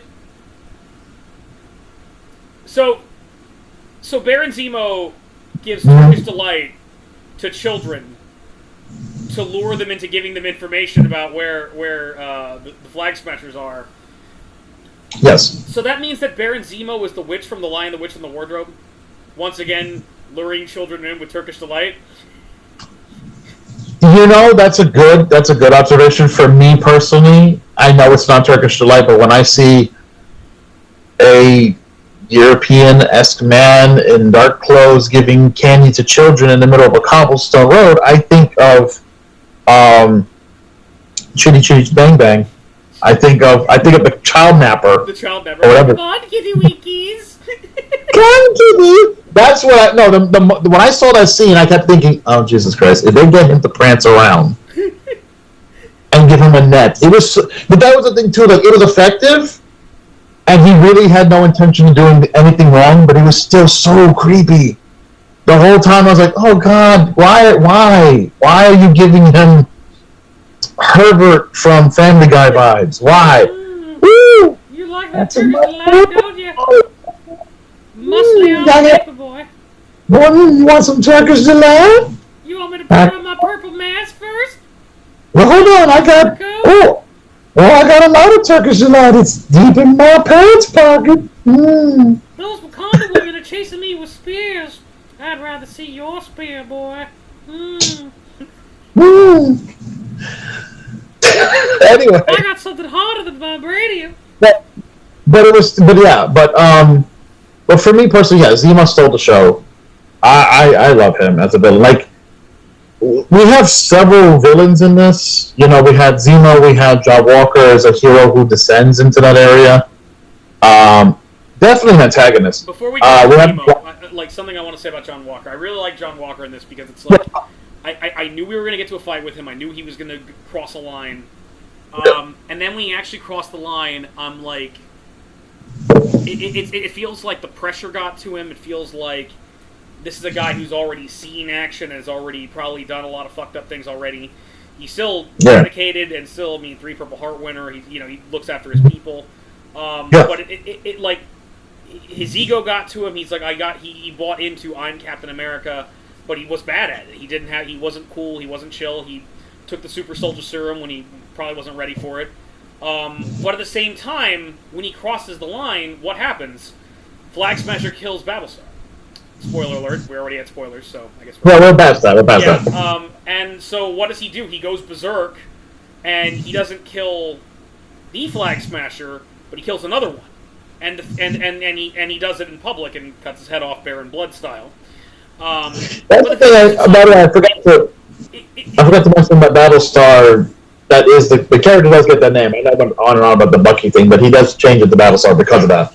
But yes. But like that whole scene, it's like, here's the thing though, it's like that was fucked up, but at the same time, if you think about it, all he did was kill a terrorist. He didn't kill the person that killed his partner, but he killed her accomplice. Mm-hmm. And yet, it's in public, it's embarrassing, Captain America's decapitating people, he's gone berserk, he did need to be stopped, but what happens immediately? And this hit me a little personally. They brought him before that Senate meeting with the GRC, and it says like, okay, in light of your service, we're not going to court-martial you, but we're going to give you an other than honorable discharge, and no benefits. Yeah, that is fucked up, dude. Like, as a service member, I didn't do much, but I got an honorable. And other than honorable is just short of you're getting court-martialed. You have to do some fucked up shit to get other than honorable. And at the end of the day, all he really did was, like any other dude in the heat of battle in Afghanistan, would have done the exact same thing. They killed his buddy, he went and took out one of them. In fact, during the Trump administration, we have had, even before the Trump administration, we've had more fucked up shit happen. Trump has pardoned straight-up murderers who killed people that were already detained. And he pardoned them. And, and meanwhile, this guy who is basically doing something which is on the line, but is understandable, and they take away everything from him. They take away his benefits. How is he supposed to survive after that? And then what he said is just like, I am what you made me. I am Captain America. And it goes right back to the ending to me, is like, this is part of a larger problem. He's part of a larger problem. Kylie is part of a larger problem. She's become a terrorist. She's become radicalized. But all she really wanted to do was help. You still have to deal with these people. You still have to fight bad guys when they show up and they get violent, but there's a larger reason. It's a symptom of a larger problem that needs to be addressed, that you can't push your way out of. I just wanted to get off my chest. Zemo, your favorite character. Let's talk about Zemo. No. I was going to talk about that too, because it's important. I was going to mention the fact that the Flag Smashers are another antagonist, and that Carly is the one that pretty much takes the lead in all this. But yes, that's the thing. It's a bunch of ideologies that are clashing with here, and you have, Kylie actually has a good point. I mean, she goes nuts too. She ends up she gets radical. She ends up going too far. Yeah. And granted, that's the thing. Just like Walker, they both pushed to a point where it's like it's still wrong. I feel like it's still not because the thing is, in the heat of battle, I get the whole the killing a foe thing. There's a difference though. What he did. What Walker did was he publicly executed him. Yeah. The man already surrendered, and he still did it. And he did it, of course. Debatable because that guy was a super soldier. That guy can put up all the hands he wants. He's still technically. Doesn't matter. But they're on equal playing field because he's a super soldier too. So he just gave up. Yeah. You have a super soldier who gave up to another super soldier. It's just like you and me, we're regular people, and I gave up to you. Okay. Why do you support the Sentinel program, Josh? Why do you do it? Why do you just listen to me? Trask was right. Just listen to me. The point is, at that point, the man gave up. Yeah. Okay. And the only reason he killed him is because he was angry over his friend dying. Yeah. Okay. Mm-hmm. It was a chaotic, evil action. All right. At no point was he wasn't thinking about, I took a terrorist away for the greater good, or that I was saving. He wasn't even saving lives. Technically, yes, he did, but he wasn't thinking that way, and the world saw. And so what the world saw was an angry, selfish action. Right. And how that, my friend, is not Captain America. Right. He's not someone that lets his anger get the better of him, and more than that, he was never selfish. Right. That's the thing with the Super Soldier Slim brought out. The thing is, now, here's the thing. He's for me, he's got a long way to go to not being an asshat, but John Walker is a symptom of a problem. Yeah. And that is the military. Yeah. That is the government. And historically speaking, that speech is perfect. You are what you made me. I am what you made me. Yeah. Because even we knew that this was going to be a problem, because he had reservations about being Captain America, because the things that he's been able to hear for don't jive with him morally. Right. If he could do it again, he probably wouldn't. Yeah. But he let whatever the heat of the battle, his emotions, whatever, and that happened. Okay? Yeah. But he's being awarded for it from the back. Say, yeah, good job. These are not things that he should be. And as a result, he's trying to reconcile with this. And what's happened is with the downward spiral, he just said, no, I own it. I'm going to be this. This is what makes America great. This is what makes me a great person. And it's not. They're all wrong. You're wrong. Yeah. And that's why he's U.S. agent, not Captain America. Exactly. And that's part of what made me. But he was complex. He was interesting. And I liked he had a revenge. Like he had the opportunity to get revenge, and he chose to save people. Yeah. No. That's what I mean. He showed a few. He showed a few redeeming qualities. But it doesn't really do enough for people to like him. No offense. It's like, here's the thing. My heart goes out to the actor, Wyatt Russell. I feel bad because I know. You know, but a lot of people hate him because they basically turned this into a Joffrey situation where they cannot separate the actor from the man. People really don't like this actor. Okay. So let me get this straight. I have to listen to people praise Kelly Riley all day long on Yellowstone. Oh, she's so wonderful. Oh, she's so great. When she plays the most miserable fucking bitch I've ever seen on the face of the earth. Yeah. But you're not gonna give John Russell a fucking break for a U.S. agent. It's like, it's the same shit. Yeah, Kelly Riley does do a great job. You wanted someone to play a bitch. She played a bitch. Really good. And she's awesome, and she's not a bad person for doing that. With John Russell. He wasn't that bad. He was kind of... Wyatt Russell, the actor, is actually more of a comedian. Yeah. And he's really good, and he's a really nice guy and everything. But You're fucking stupid, man. But being a comedian... I'm glad about this. Being a comedian, he has a thicker skin, which means that if anybody can't separate fiction from reality, he's going to be fine. But with Walker, in general, though, for me personally, I was like, it's going to take a while because you're still a sheep. To me, he's a sheep. He's a follower, not a leader. It takes all his good qualities and kind of shits it. Like, he shits his potential. He's following Val right now. He's going along with it. That's the thing. And then I'm thinking, see, as a comic fan, I can't even go back and go, oh, John Walker would never. No, John Walker follows. John Walker always follows. I thought he was great because he was this not Captain America. He was the wrong guy for the job. He was very interesting to watch. And that was always, not only the show, but the comic, both of them had different interpretations, as I stated. But the point is, it was always trying to tell you that this is not Captain America. Here's an example, and let's forget hypotheticals. Here we go, folks. This is what they wanted before Steve ever took the serum. Yeah. Even in the 40s, they wanted that dude. Remember the looks nice and will do what they say. Exactly. They wanted, and the image, because Steve was freaking like anorexic looking. He was so skinny and small, and they're like, they don't want that to be the face of it. They wanted some big crazy buff dude who's like, oh, I'm going to kill the Krauts and screw the Japs, that kind of thing. So, in other words, they always had a poor judge of character. Yeah. The super soldier serum enhances what you have inside. It brings your inner spirit out and enhances it. That's why he wanted Steve, because he saw the character.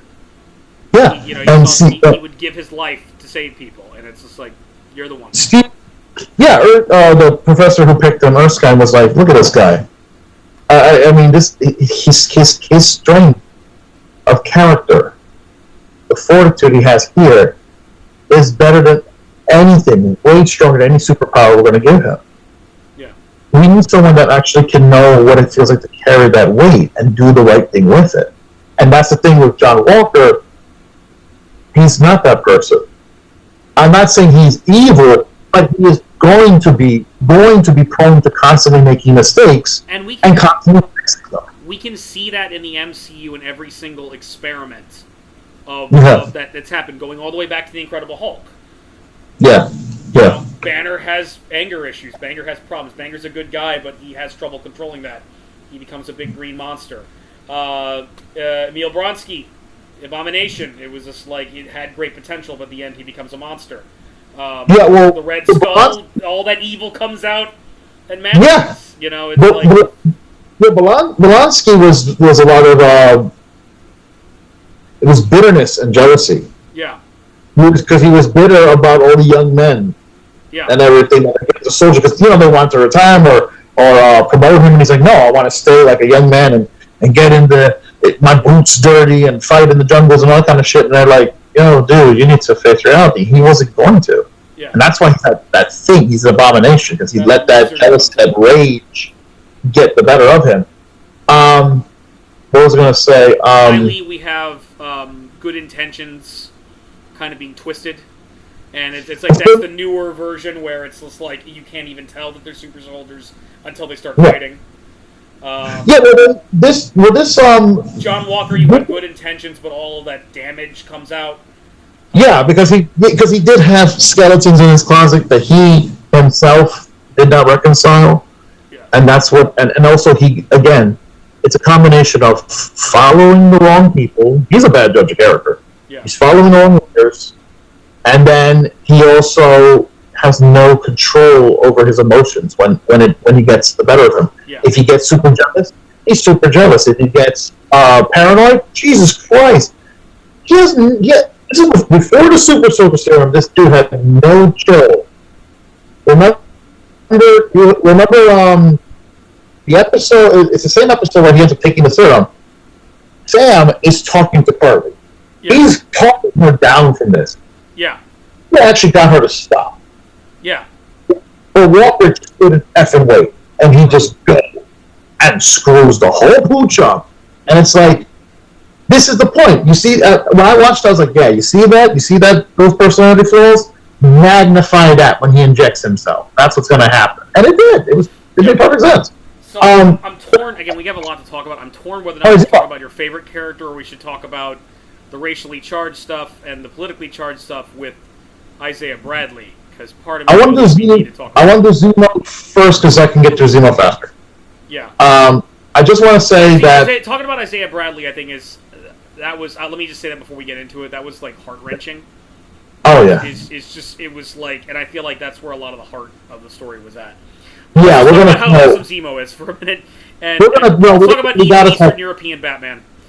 We really gotta talk about Bradley, but with with Zemo, I just love a villain that makes you go, oh, I hate this guy, but I can't help it. I love how cool he was in this. Yeah. At what point did he raise his voice? Yeah. He had such presence. He even when he wasn't fully in control, he found a way to conversationally manipulate it, so he still kind of had a bit of an upper hand. Well, here's the thing. I really wasn't feeling him in Captain America: Civil War, and this made me love him. It's like we finally got to understand this man. It's like he became the character. It was like it was always there, but we didn't really. He was just some kind of weird guy played by Daniel Brühl in Captain America: Civil War. Here it's like he became Baron Zemo too, It's like it became Citizen V. It's like it happened. Yeah, for me, it was there. It was, yeah, he didn't fully become the character. Again, this was thanks to the show. It allowed him to really peacock, put on the coat, put on the mask, and even when he wasn't wearing that, like Madripoor. Yeah. Oh my God. Madripoor was beautiful. Yes, that was. I didn't know that the Blade Runner city lived in the present day MCU, but there it is. And again, that to me, that's just X-Men. It is. X-Men. No, but that's not on the way. No, that's not a secret though. Kevin Feige is like it's from He knows what he's doing. It's like it turns out it was really like some other city in the Philippines that just got changed by Agatha Harkness into Madripoor. Yeah. Not really. Not really. Madripoor, for those who don't know, it does exist in the comics. Mm-hmm. It's not just an X-Men thing. It's not. It does. It does appear in other people's comics, like Captain America and stuff. But Josh, Latveria is just a Fantastic Four thing. But what I love about see, that's part of what makes me excited too, because I do. It's not. If you're in the know, it's not a secret that Doctor Doom is coming. So it's a Fantastic Four. Nice. The Fantastic Four is slated. I don't know if Doctor Doom is going to be in that movie though. Or is it that they want to? Waited for once. Yeah, no. Hold on, listen to me. Rumor is that with Doom. Okay, so for this, not phase, but like this collection of phases. You know how we had the Infinity Saga was phases 1, 2, and 3. So like this next 3 phases, there are supposed to be 2 major villains. Yeah. One that's supposed to be an overarching villain for Earth, and one that's meant to be an overarching villain for space. And the Earth one is supposed to be Doom. Nice. Rumor is that Doom is gonna be a major. He'll be appearing. They're gonna sprinkle him out, how he's built up, and Easter eggs, and then his story and so forth. So. Because so far, the only person to do him justice is Roger Corman. and I will argue that's 4 hours for me. And I argue that's terrible, but yes. I mean, if you're talking about like a really cheesy 60s Doctor Doom, yes. Then yes, the spirit is there. But other than that, I no. love Nip Tuck, Josh, but... No. That was bad. But no, but that's the thing, is because Doctor Doom, the problem is that his backstory is so... It's long, it's dramatic, it's very complicated in a good way. Yeah. That, I mean, in the comics, it took up, I think, like 2 issues for him to talk about who he is. All right? Yeah. It's its own movie, essentially. There is a miniseries that got turned into a trade that I own called The Books of Doom. Mm-hmm. And I highly recommend anyone. You want to know Doctor Doom, want to get a more updated version of his backstory? Totally read that comic, buy that comic. It's amazing. And it's a movie. It feels that way. It feels cinematic. It feels like this is it. That's the problem. You need a movie just on who he is. And I think Disney should premiere the Book of Doom as one of these TV series right alongside the Book of Boba Fett, just to confuse people. That might be a good idea. I also, this is not true. I heard rumors, so you don't trust it, whatever. But there is there's been some people floating the idea, going, "Hey, Marvel did notice what DC did with the Joker and how successful that film was. It's possible they might think about doing that with Dark Doom." And I don't mean like really changing him. I mean doing a movie that he's the protagonist. But anyway, they just need to make it to be like a comic book themed version. I only bring Doom because Latveria is supposedly not too far from where Sokovia was in the cinematic universe. So there's a possible tie there. If they do a Joker version of Doctor Doom, it's like, it turns out he's not a sorcerer, he's a stage magician. Yeah. He's an engineer that becomes a terrorist. It's going to be this Christopher Nolan down-to-earth bullshit. Which will really make it worse, because again, movie-going audiences have never gotten a really good Doom at all. So you're we're not allowing them to know what we know. Right. To really see who this character is, and then make changes later on. When they see a episode of Doctor Doom fighting Darth Vader, and they see Doctor Doom win, they lose their shit because Darth Vader's the best. You can't be Darth Vader. I read it. Okay, stop. It's like, yeah, Vader. Look, Stop Vader's not that awesome. Vader's great, but I mean, come on.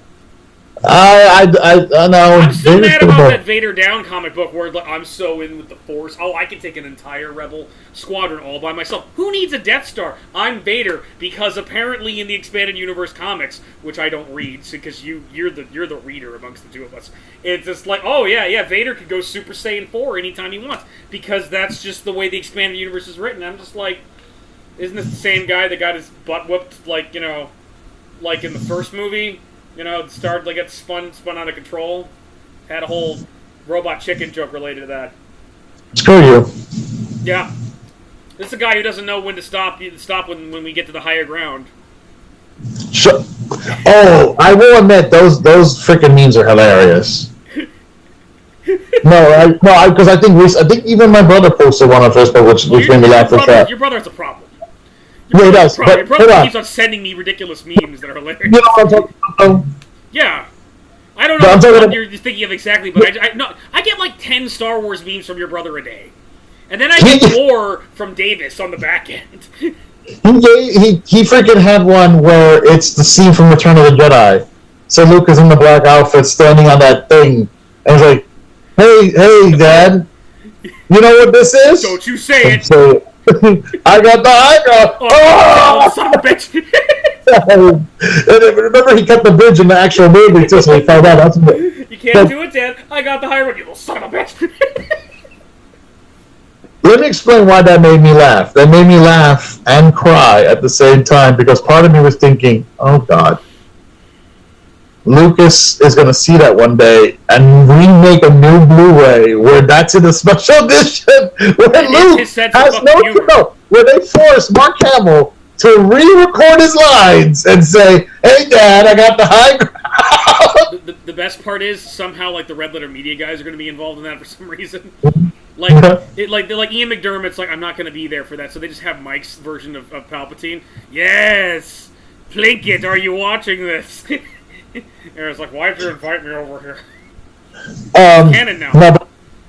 But see, Zemo was the pot stirrer in this movie. He was definitely like trying to play the two guys against each other or play this, constantly scheming, moving things around. Again, he has a agenda the entire time. No more super soldiers. No, he had a point the whole time too. Like, he is convinced the world should not have super beings to distract them from who and what they're supposed to be, or solve all their problems or stuff. Shouldn't exist. I think I know who's going to be on the Thunderbolts team, aside from U.S. agents. It's going to be Zemo and Baron Mordo. No more super soldiers. No more sorcerers. No more super soldiers. No more sorcerers. That's a funny thing. I would love this. I actually thought about that meme too. No more soldiers. No more sorcerers. No more super soldiers. No more. Here, Turkish Delight. Ooh, Turkish Delight. But no. Coming to you with Zemo and Baron Mordo. No, my two barons. Yeah. My two barons. There's a TV show right now. There's your Disney Plus show right there. My two barons. But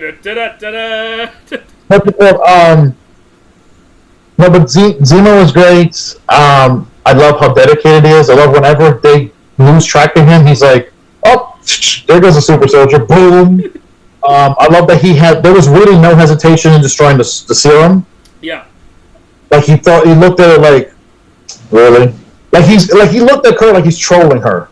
Like, ooh, should I take the serum? Blow me. Smash, smash, smash. Yeah.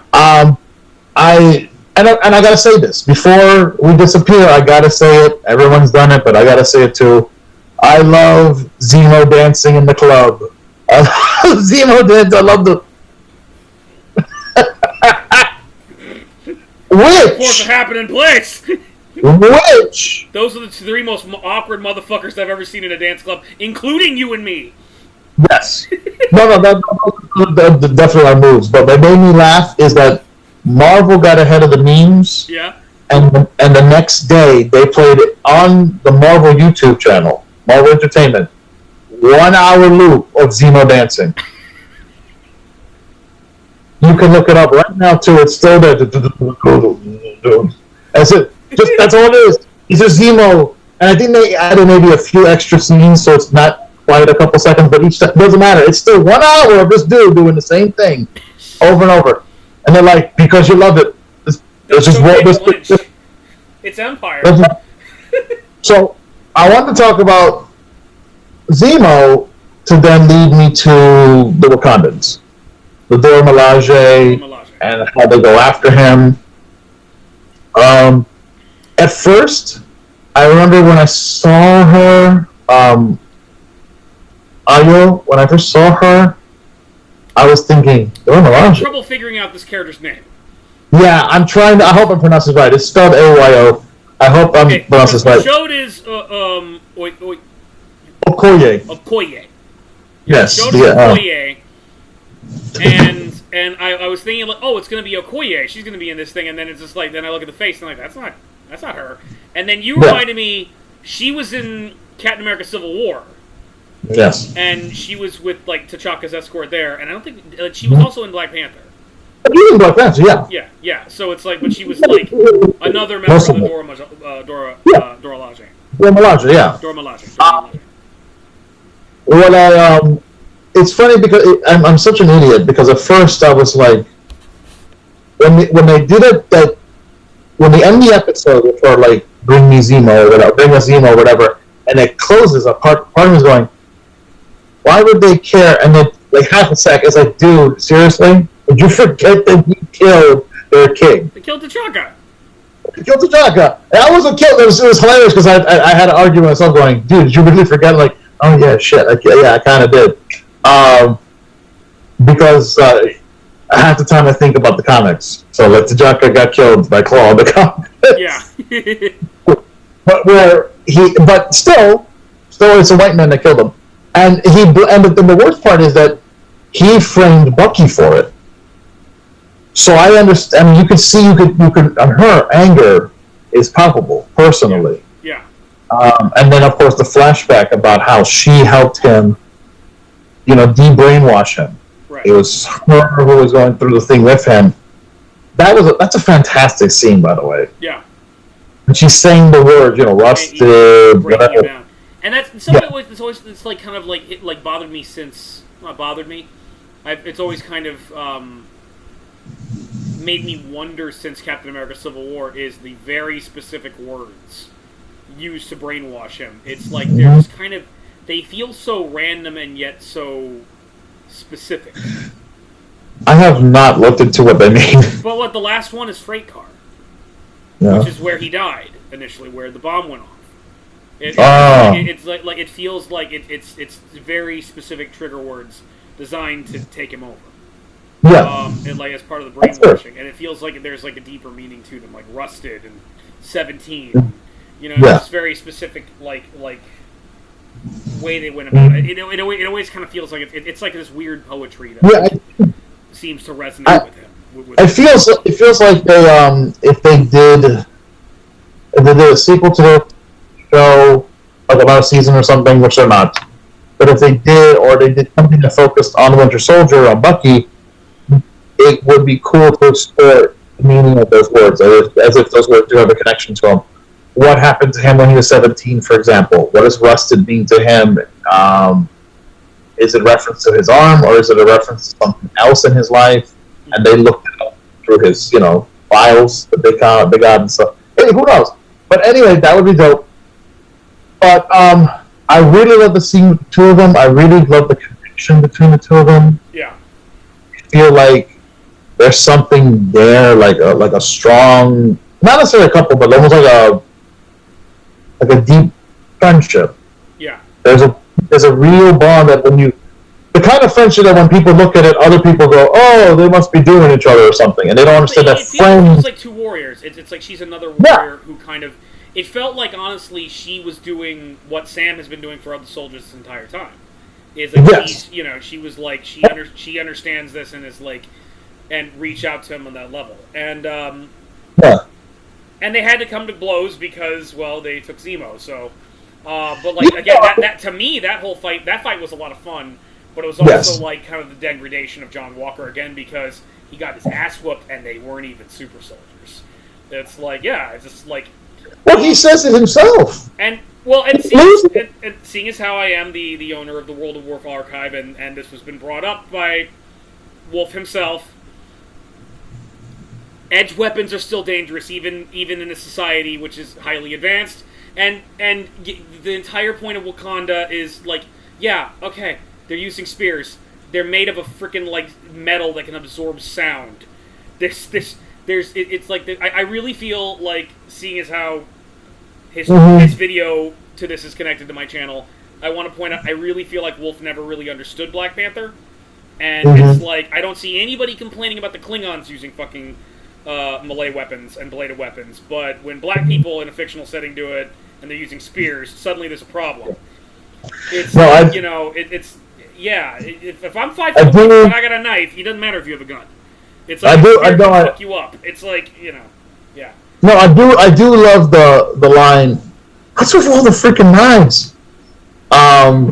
When John Walker said that, because he's losing his breath, and they just constantly there's knives everywhere and spears and all this stuff.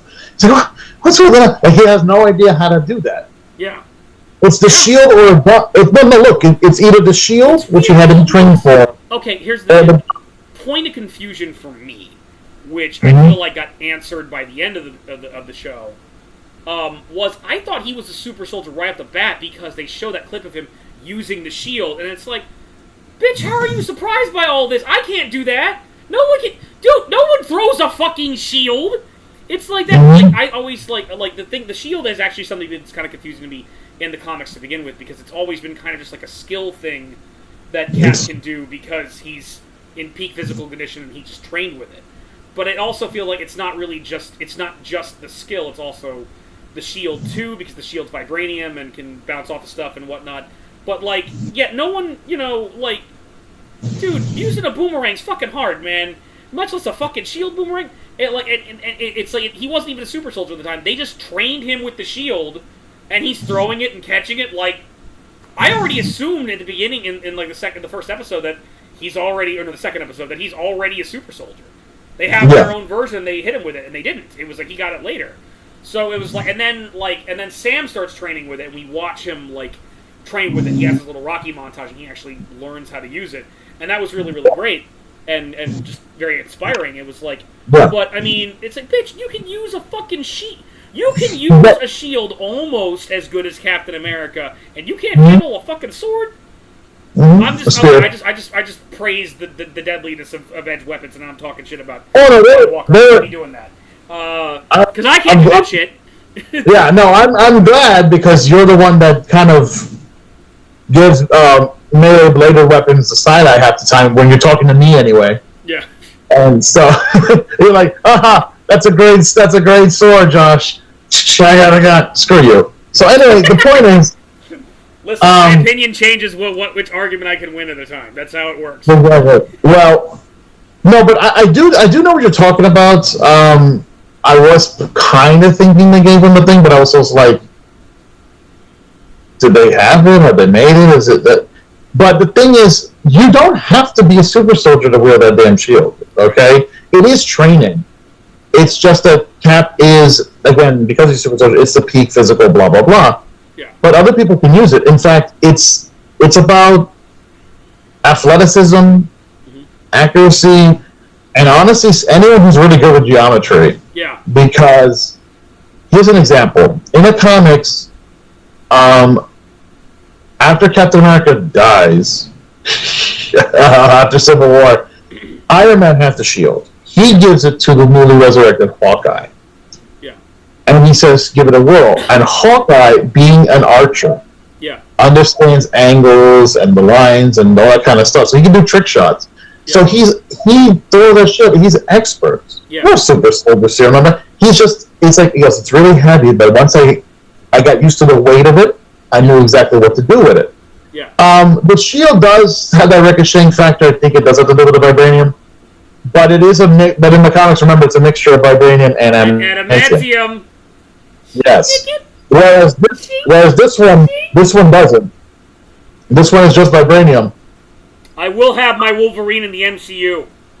Now I will have him. I will have him. Yes, you will. The cool thing with Sam, when he gets when he does get his costume and he becomes Captain America at the end of the show, is that his costume is mixed with vibranium. Yeah. But the wings are vibranium as well. So his suit is upgrading. Like, it does help him compensate for the fact that he's not a super soldier. I mean, he's still a peak athlete. Yeah. It's not like he's a slouch. I mean, we saw his workout routine. Okay, Anthony Mackie's in great shape. It's just, the added bonus and stuff, and the extra red wings and shit. I think it's time. It's time to talk about Isaiah Bradley. Okay. Let's talk about Isaiah. So, what's really cool about the show in general, this show had a lot of deep topics. With the Flag Smashers, you got, dealing with refugees, you have the idea of the fact that, if the world lost half its population and bound together and was working hard to become one group, and then all of a sudden these people come back, that's a tricky situation, and there's a lot of ideological things there. It's cool that in the show they do kind of stick it to the military-industrial complex about the practices people do with soldiers, how certain people are disenfranchised, and they take them, they use them, they discard them. Yeah. Isaiah Bradley is perfect for this because he's a product of what the military uses you. And when they're done with you, there's no fanfare. There's no nothing. But it's on top of that is because of his race. Yeah. They use this... The black man, he's disposable. Exactly. Not only that, but in his case it was so bad because they got him to do what they wanted. He did a mission and they needed to keep it secret. They imprisoned him. They imprisoned him for 30 years where they're constantly taking away his blood. Yeah. They continue to experiment because that way in prison no one knows what's going on. Yeah, the Flag Smashers, the whole reason the Flag Smashers exist is because of his blood samples. Exactly. Because he was the only one of his group where the super soldier serum stabilized. Yeah. Everyone else had something wrong with them. It enhanced what you are, and he believed in America. He said he was like Falcon before. He was like he believed in service and believed in all these things. Yeah. And when it comes to it, they betrayed him. It makes perfect sense why he would become bitter, distrustful, why a lot of people in this country are about the government, about people who say one thing but do and practice something else. Yeah. It makes perfect sense, and it was extremely important for Sam in the story to meet almost that other version of himself. Yeah. A part of it, because he was kind of feeling that way in a sense. Why? It's a good reason why he kept passing the shield, the mantle to someone else. Yeah. He didn't do it just once. He gets the shield, he gives it to the Smithsonian. Yeah. They clearly lie. Make John Walker, right? Yeah. John Walker is lost it. They had their battle. They beat his ass. They take the shield away from him. Like, yeah, you can't do it. You don't deserve this thing, crazy. Right? What does Sam do? He goes to Isaiah. He's again trying to pass the shield to somebody else. He is still not willing to take on that burden of responsibility. And it's because of people like Isaiah, the pain and everything. It is kind of like, I don't know how I feel being a representative of this country and what it's done. Yeah. How it's enfranchised my people. It just makes perfect sense. I love how they touched on it they touched on race in several little ways that are topical, but have unfortunately been topical for several decades, so I don't want to say it's topical like, only today. But like, for example... They're all over the news right now, especially. Remember in the first... Okay, here's an example. Sam trying to get a loan from the bank. Yeah. Oh, can I get a selfie with you? Sorry, I got to deny your loan.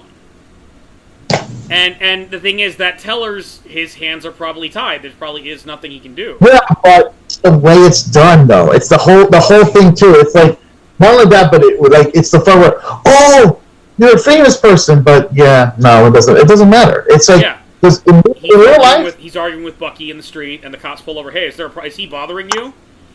And, yes. Oh, it's you. It's the Falcon. Oh, and then they arrest Bucky.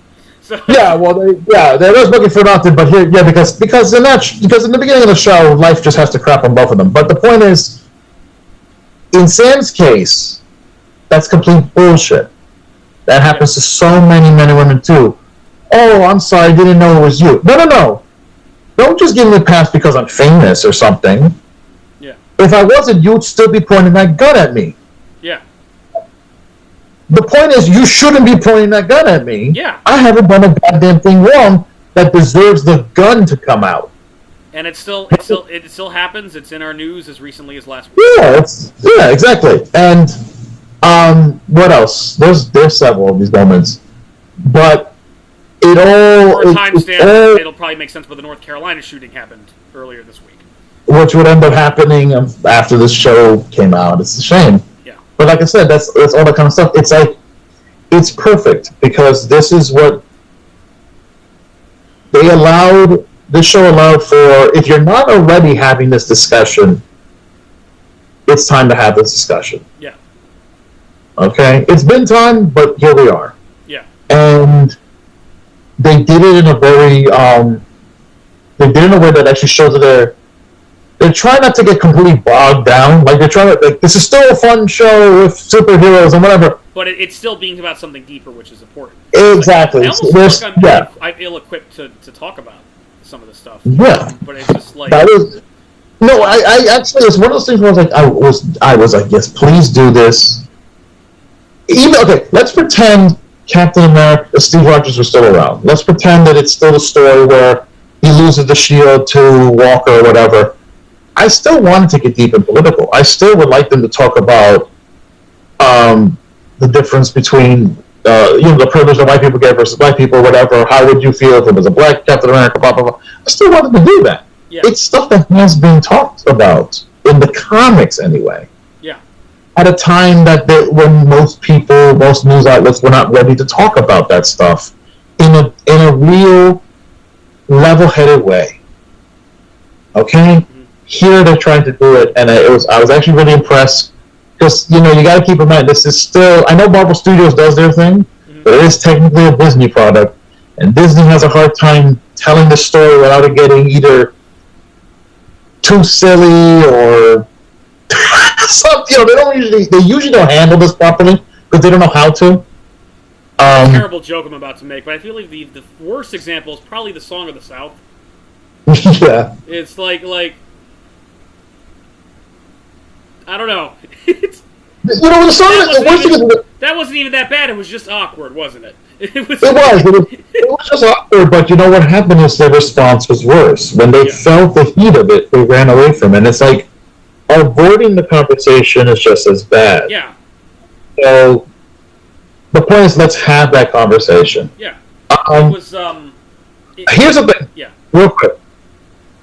I'm going to ask you a question. Do you know who Isaiah Bradley is in the comics? Isaiah Bradley is the original Patriot. The guy that had the experiment, who was basically Captain America before even Steve Rogers was Captain America. He is the original Captain America. Yeah. He was full Captain America before.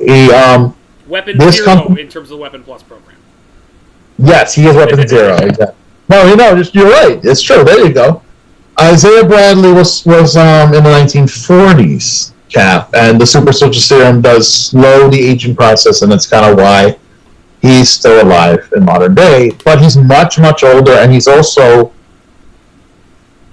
like this. It's like he's not going to die anytime soon because of the super soldier serum. Yeah. But it also retarded his mind. Yeah. Like, even when he was in his 40s, his mind started to. It wasn't just Alzheimer's. It's like it started to regress to almost like a child. Yeah. And that was because the super soldier serum was not. Yeah. It wasn't. It was a Tuskegee experiment, basically. Yeah, like, he's black. We can run this on him to hell with the consequences and forget about it. Yeah, when the story was written in the early 2000s in a comic called Truth, Red, White, and Black, it was Marvel's attempt to basically, let's talk about the Tuskegee. Yeah. And that's folded into our Marvel universe. And it was just a miniseries that kind of just told this story, right? Yeah. And it was tragic. When it was done, and a lot of people applauded Marvel for it, they later added, okay, we need to have Steve find out about it because it was something kept secret even for him.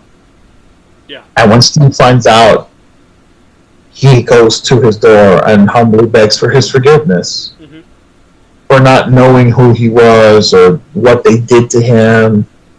You know, being Steve, anyone who's a super soldier, he blamed that it's him. Because in the comics anyway, there are more unsuccessful super soldiers than successful. Like, when I watched this show, I was like, wow, you got these, what, how many Flag Smashers were there? Like 6, 7, 8, something like that? Flag Smasher, Nuke, US Agent, Omega Red was the Russian equivalent, Wolverine. Well, no.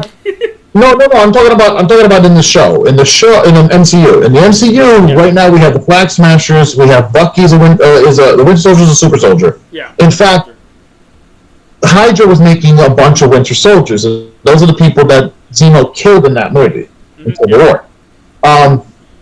Okay, but you had them, and now you have John Walker and the Hulk and Abomination are super soldiers.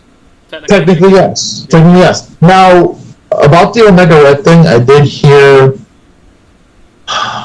it never happened, but this is what happens with rumors, right? You got to go through the ones that are real and ones that are not. But there was supposed to be talk of Omega Red in this show.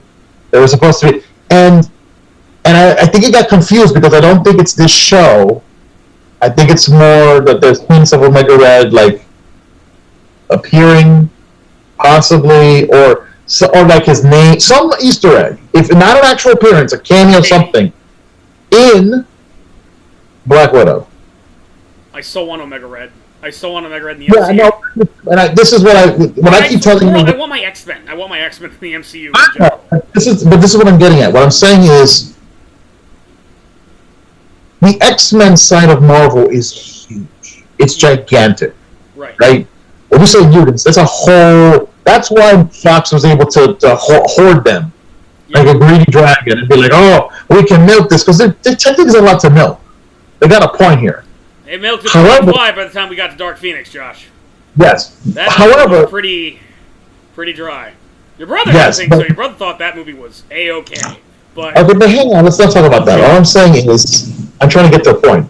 And the point here is, with Kevin Feige and company, they're trying to sprinkle mutants and the characters related to them throughout the films and these shows. But this Disney Plus thing really gives them a chance to explore with characters that are considered more third or fourth string. They wouldn't work in a movie, but they will definitely work in this show. It's kind of like, it was great to see Bartok, for example, come back again. Yeah. In this show, like, hey, look at that. And another chance to give Zemo a chance to shine. Like you said, you weren't really feeling him in Civil War, and you're not alone.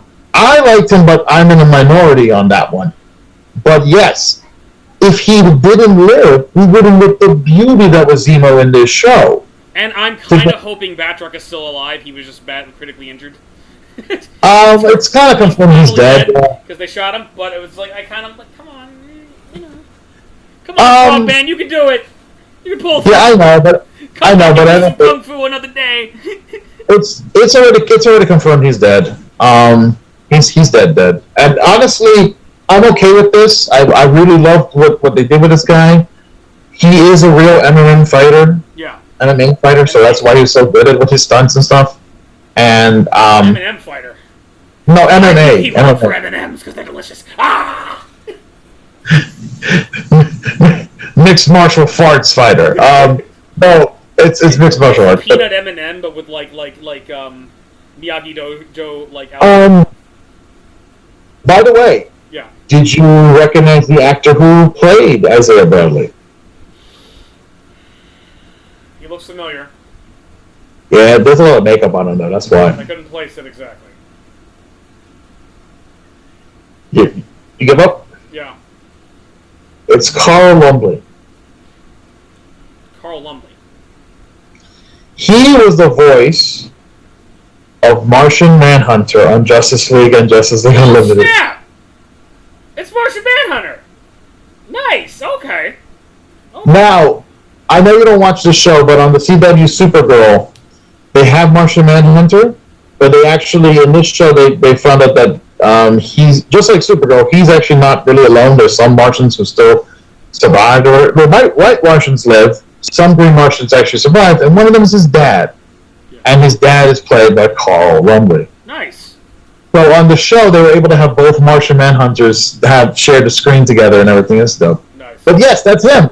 So we got Martian Manhunter playing Isaiah Bradley, which I gotta do this. I got it.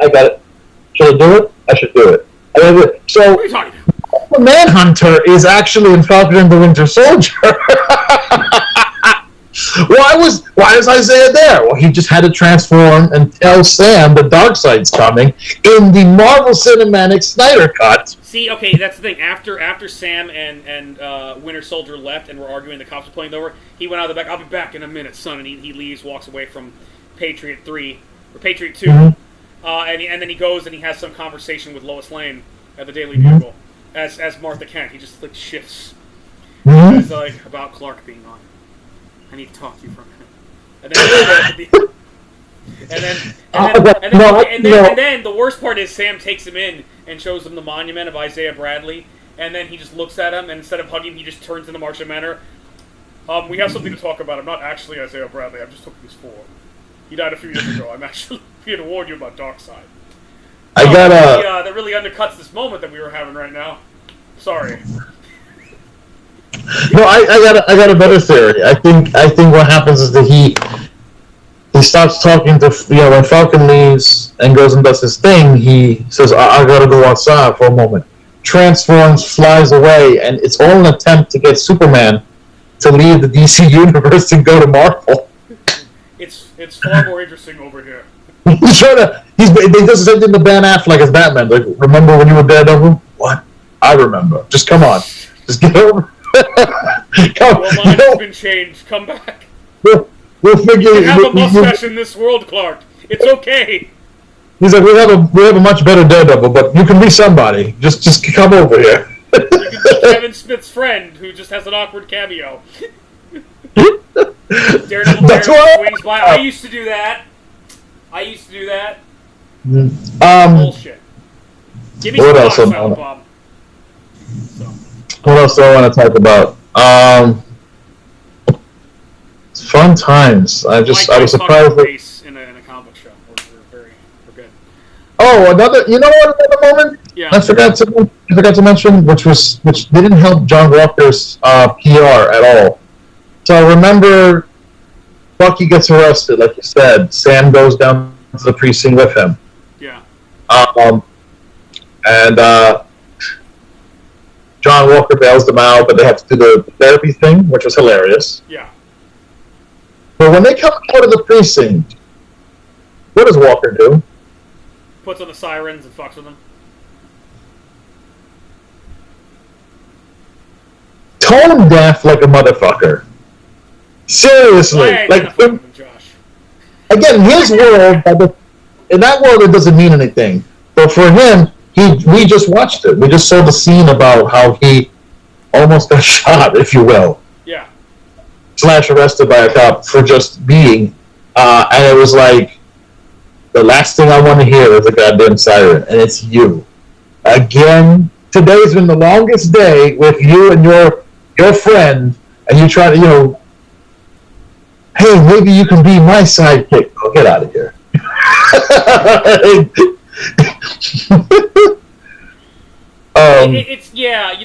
Tone deaf, not really understanding. It's like, I don't know. It's one of those situations where it's better to like come in with a little humility.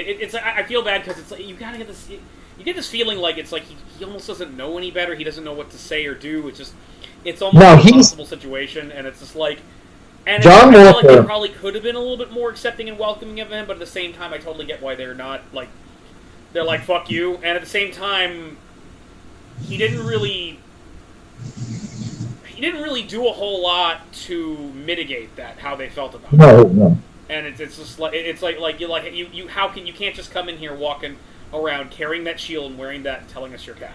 Again, these are you know, yeah, it's Steve's two best friends, or depending what side of the internet you're on, lovers. And you know, here you basically, maybe you could pull that shit with War Machine. I think even War Machine will be like, no. War Machine and Maria Hill would have a problem with that. I think.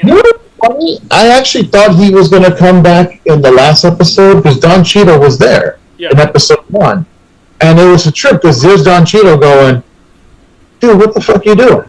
Yeah. Why don't you give up the shield? Yeah. I mean, I'm a black man in an Iron Man armor. I'm not giving this shit up. It's like, by the way, he'll have a Disney Plus show. Nice. I'm serious. Yeah. Yeah, I'm down for a War Machine show. Fuck yeah. Yeah, but it's not called War Machine. What's it called? Armor Wars. Ooh. Okay, we're doing that. They're going to do the thing I wanted to see in an Iron Man movie, the Armor Wars. They did the Armor Wars. It was hinted at in the first one, really. No, yeah, it's hinted at in 1 and 2. It's hinted at in 1 and 2 because the extremists are so not like, okay, one of them stole an armor, but like they're we have fire powers. Yeah, but the Armor Wars is you need more characters with armor, right? Because the beauty of it in the comics was that all the people who had bought or actually did steal the technology to upgrade their armor, like to make it more Iron Man-esque, were characters we all had seen in the comics for years now. Right. They're all characters in Iron Man's Rogues Gallery. The Controller, Whirlwind, Titanium Man, Crimson Dynamo, Stilt Man. We just knew these people. That's the Beetle. It was like, okay, so you need to introduce these characters. Right. Which did some, but they haven't really introduced them. And the logical progression is to do a movie allegedly about the Mandarin, which is really just about a bunch to do with fire powers. In your favorite Iron Man movie. Okay. Anyway, Iron Man 3 is your favorite MCU movie. This is true. Yours and John. I'm upset at that because when I hear Mandarin, I don't know what you're talking about except for the Shang-Chi trailer came out. And look forward to that. So. Really? It's just, Ben Kingsley doesn't exist in the MCU? Really doesn't? He does. Ole, Josh? Ben Kingsley. Switch people at home. Ben Kingsley is not the Mandarin. He's Ben Kingsley. All right.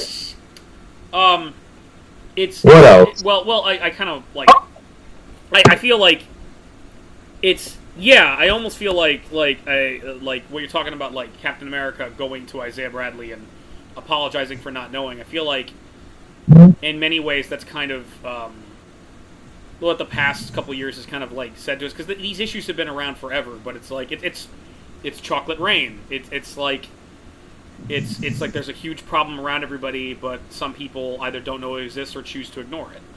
And so, like, I mean, especially for me, like just like George Floyd dying was a huge wake up call. Just like how bad policing is in the country. You and your wife and your ex-girlfriends have all talked to me about how, Eddie, you don't understand. You may have cops in your family, but it's like when we get pulled over by the cops, it's like it's a whole different story. And it's just like it's like kind of looking at the world in a new way. It's like, yeah, there's a problem and it's systemic. It's so funny because even though I had no reason to, I personally was always scared of cops because I thought of it more as that's how we all should feel. Right. Because I don't see myself any different from a black person or whatever. I mean, my dad's Puerto Rican and he's darker complected than I, and he would get that treatment. Mm-hmm. And I'm like, if that's the case, we all should.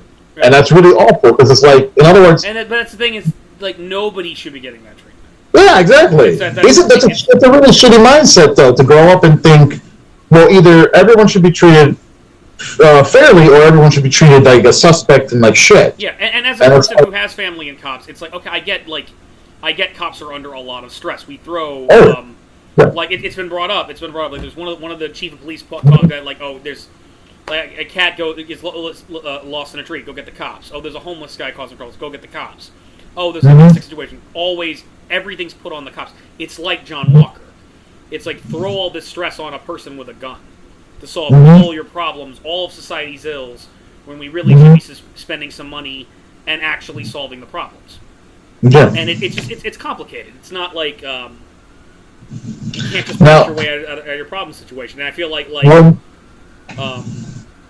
the ending of the whole show of Sam like talking, just like standing up to the senators was just very powerful. It's like it made me believe he's Captain America. It was like all of my trepidation, all this bullshit and this weird brainwashing shit I went down with a little bit a couple years ago with people like fucking Razor Fist and whatnot.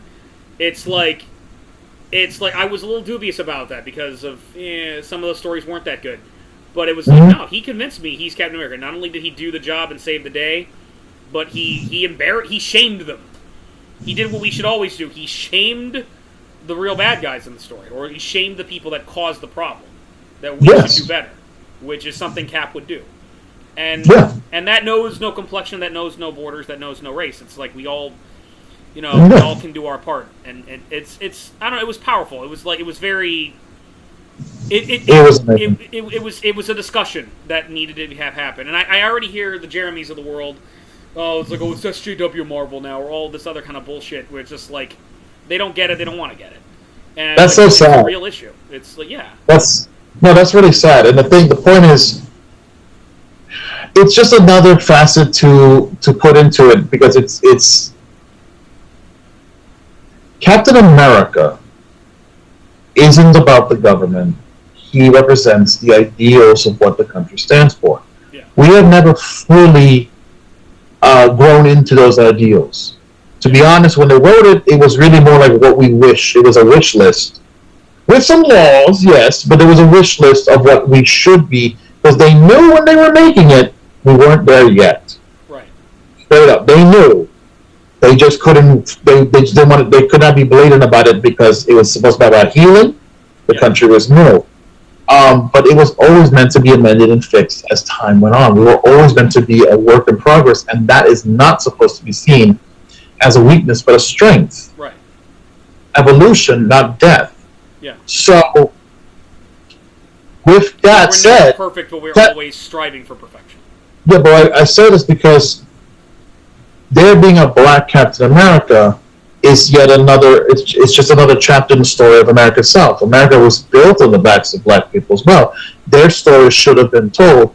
There should be a black Captain America. Yeah. Just like there should be a Captain America of every kind, because that's what America is. Yeah. That's what it should be. It should be that spirit. Now, it does matter the kind of character and heart that person has. Yeah. Because it isn't just that Stan is black. We're not giving him something because it's a prize. Oh, give it to a black person because they suffered or whatever. It's good PR. No. The man's heart and soul, his integrity, is 100% pure.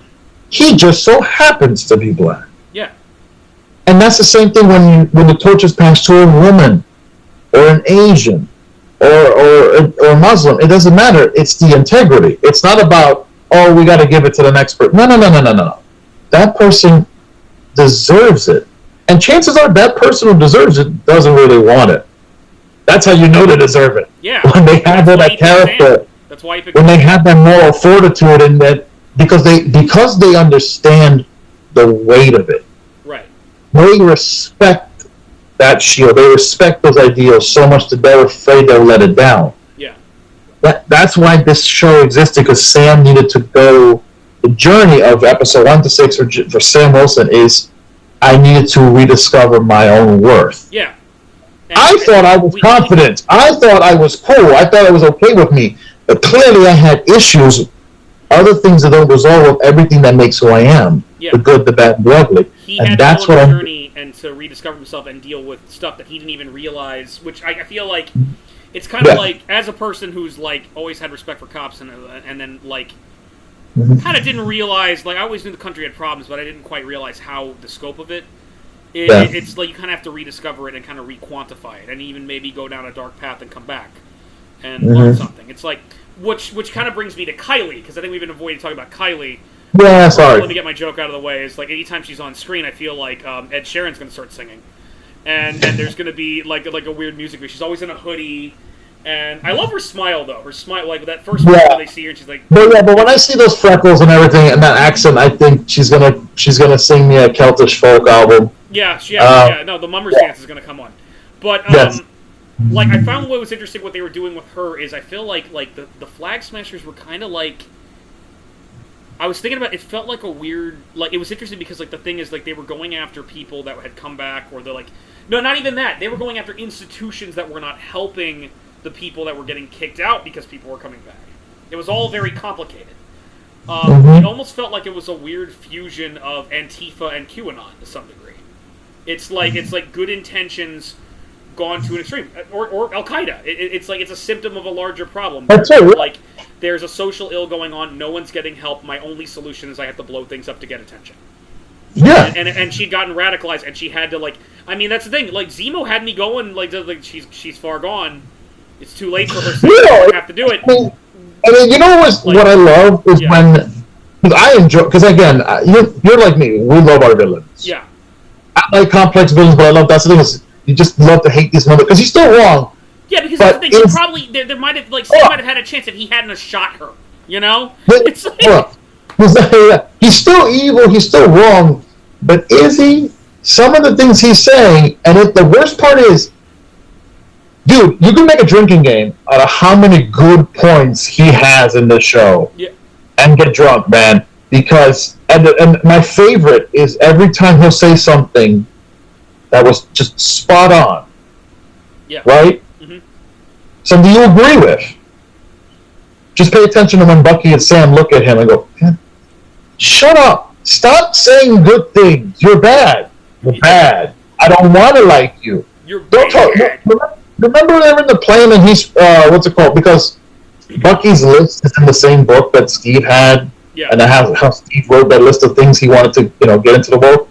And he hadn't listened to what was it? Was it Righteous Brothers or no Marvin Gaye? Marvin Gaye. It was Marvin Gaye. Yeah. It was a specific album of Marvin Gaye, and what's his name? Zemo goes. It's crucial to the African American experience. Okay, he's out of line, but he's right. He had line where he's telling him this, and freaking Sam's face because it was Sam's recommendation to Steve. Yeah. And telling, it's powerful. It explains the American experience, and he looks at him and he's like. No, this motherfucker didn't. Because he's not going to contradict Zemo. That was true. And he's just like, stop talking. The whole flight, just don't talk. That was hilarious. But Zemo had a lot of moments like that. Yeah. Zemo had a thing where it's like, when he talks about, why should you be surprised that the Flag Smashers are acting the way they are? Super Soldier Serum brings out who they truly are inside. Yeah. And Sam goes, that didn't happen with Steve. Mm-hmm. And he goes, you're right. But do you see Steve Rogers here? Yeah. And it's like, shut up, Zemo. Steve Rogers out there, yeah. Yeah, like even Bucky, like, I think, well, again, the problem with Bucky is, like, it went back to bringing out who's in you. Mm-hmm. Bucky's violent, too, but the thing is, it's like, at the end of the day, Bucky really is a good guy who had something horrible done to himself. Yeah, it was. Honestly, if he had never been captured and brainwashed and turned into the Winter Soldier, I honestly think Bucky would be just as good as Cap.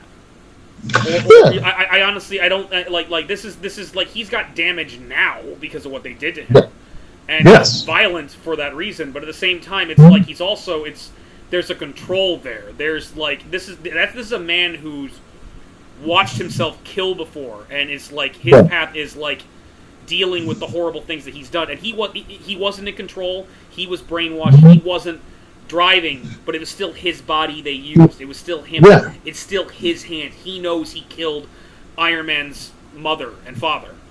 And all of these people that had families, and he did that, and they did it with his hands, and he still has to live with that. And that's where that's why he has nightmares, you know. Yeah, that's also why his journey was about reconciliation of that and forgiving himself, and be willing to let others give them peace of mind of something, because the thing he needs to look up.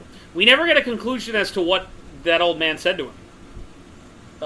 It might have been, "I forgive you," it made him get the fuck out of my house. But it doesn't matter. It's not about that. It's like he had to. Well, I actually I mean, it's funny because I thought it was a get out of my house. I don't want to talk to you, but who knows? But the point is, I don't know. I think it's good to not know for now. Yeah, it's whatever. He had to do it. Whatever the answer is, it's still going to be bittersweet no matter what it is. Yeah.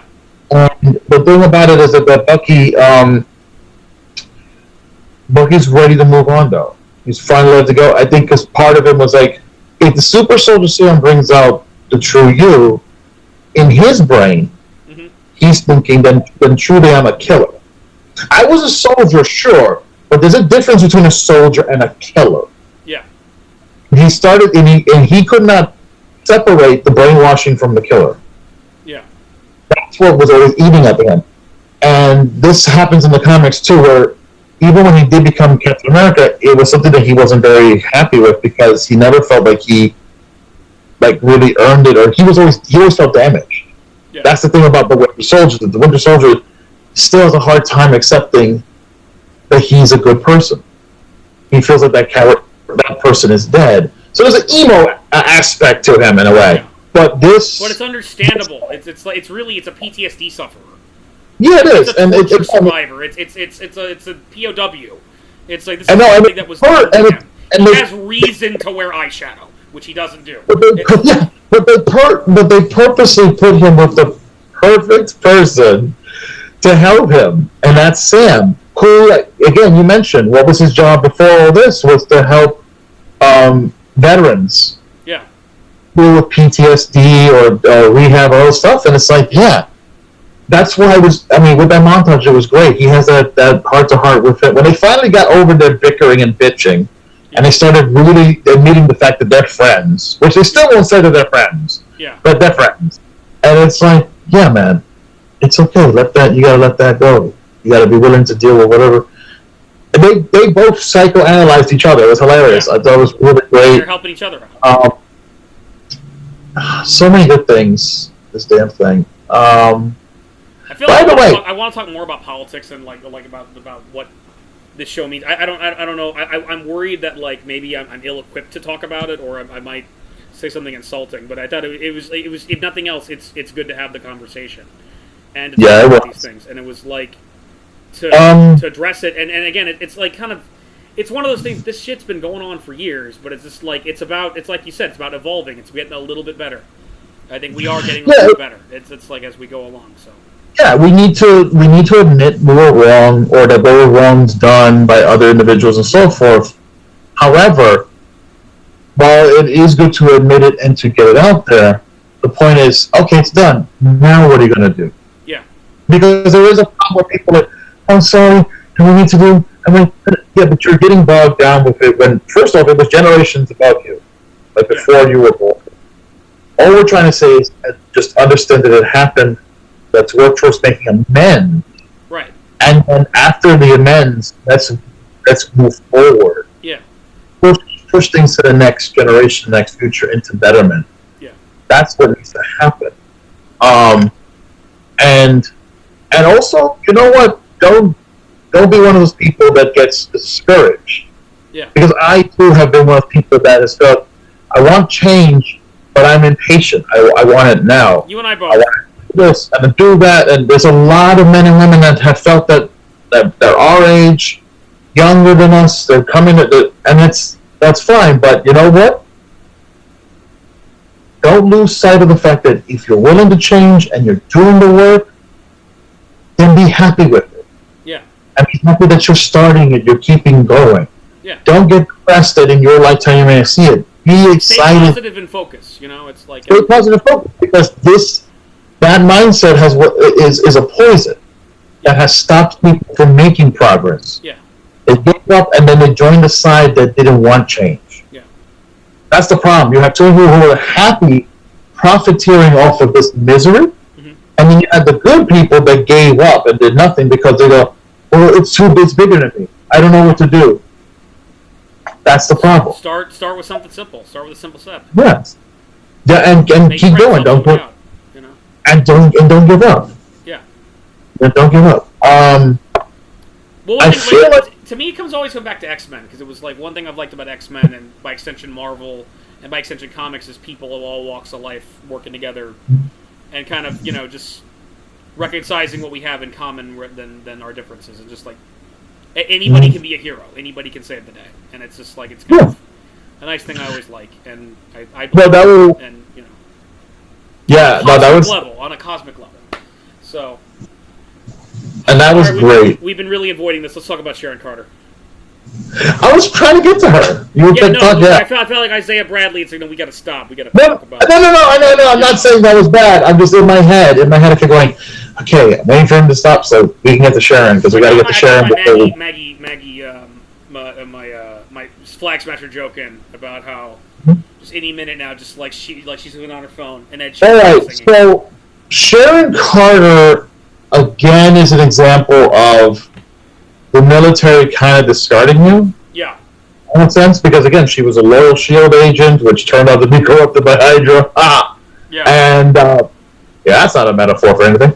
And then she risked her career and her life for Steve and Bucky, who, for as far as you know, was just a crazy guy that Steve was in love with. Yeah.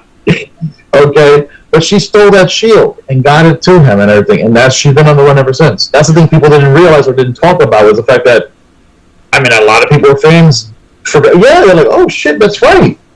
She's on the run. Where was she in Infinity War? Where was she? Yeah, exactly. The problem, she was on the run, and she stood there, forgotten from the world, because she's afraid to come home. She can't go home, and it's like, and yet, guess who was on the run? Sam and Bucky, and they got pardoned, and my ass got forgotten. Yeah. So she becomes bitter and jaded, living in, you know, Asian Blade Runner land. And it looks like Blade Runner, dude. Enjoy the good life in the off-world colonies. Yes, it's like street samurai rolling through the frickin' So the very fact that she turns bitter, sour, and essentially a bad guy in this show is not surprising. I knew something was wrong when Selby got killed. It was like, wait a fucking minute, who killed Selby? Who the fuck killed Selby? You just happened to show up, and then I realized that was her in the bar, slinking away with a hoodie. That was her. And it's like, wait a minute, okay, Selby gets killed. She comes to the rescue and saves them from the bounty. Okay, but wait a minute, who killed Selby? Who killed Selby and put that bounty on their heads? She did. Because she was the power broker the entire time. And, I feel like one of the themes of this show is basically good people gone bad. Like, good intentions are going bad, or being wrong. You've got the Winter Soldier, who was a good guy who was used for evil. You've got John Walker, who gets corrupted. You've got Flag Smasher, who's Kylie, who basically has good intentions and goes dark. And then we got her, who was, I was a little kind of, it was cool, but I was a little disappointed with it, because at the same time I was like, oh, she's evil now. This bothered me because I really like Sharon Carter, and I had to remember this is the Sharon Carter of the MCU.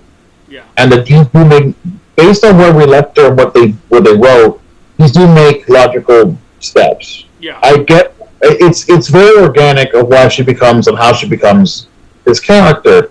Yeah. But I'm a fan of the comic book version. Yeah. Who is I mean, now they're retconning it, but honestly, all that crazy badass shit that Peggy Carter is known for in the MCU, it comes from Sharon. Yeah. Peggy didn't really, in the comics, very much a kind of, she did stuff, but she was kind of a footnote compared to Sharon. Sharon is where, I mean, Sharon looked like the White Widow, because she had a costume similar to Black Widow, which is all white. She has some in this too. She was like, I was a little surprised. Okay, one of the things, this is like a practicality thing. It's like, okay, you're already, we didn't know she was the power broker, but we knew she was like a crooked, person doing deals in Madripoor, and all these dudes are coming after them, and you attack them with a nightstick, and it's like, she has to actually just steal a gun off one of the bounty hunters, and it's like, why don't you have a silencer? You're in Madripoor. Use a silenced pistol, and like they won't even.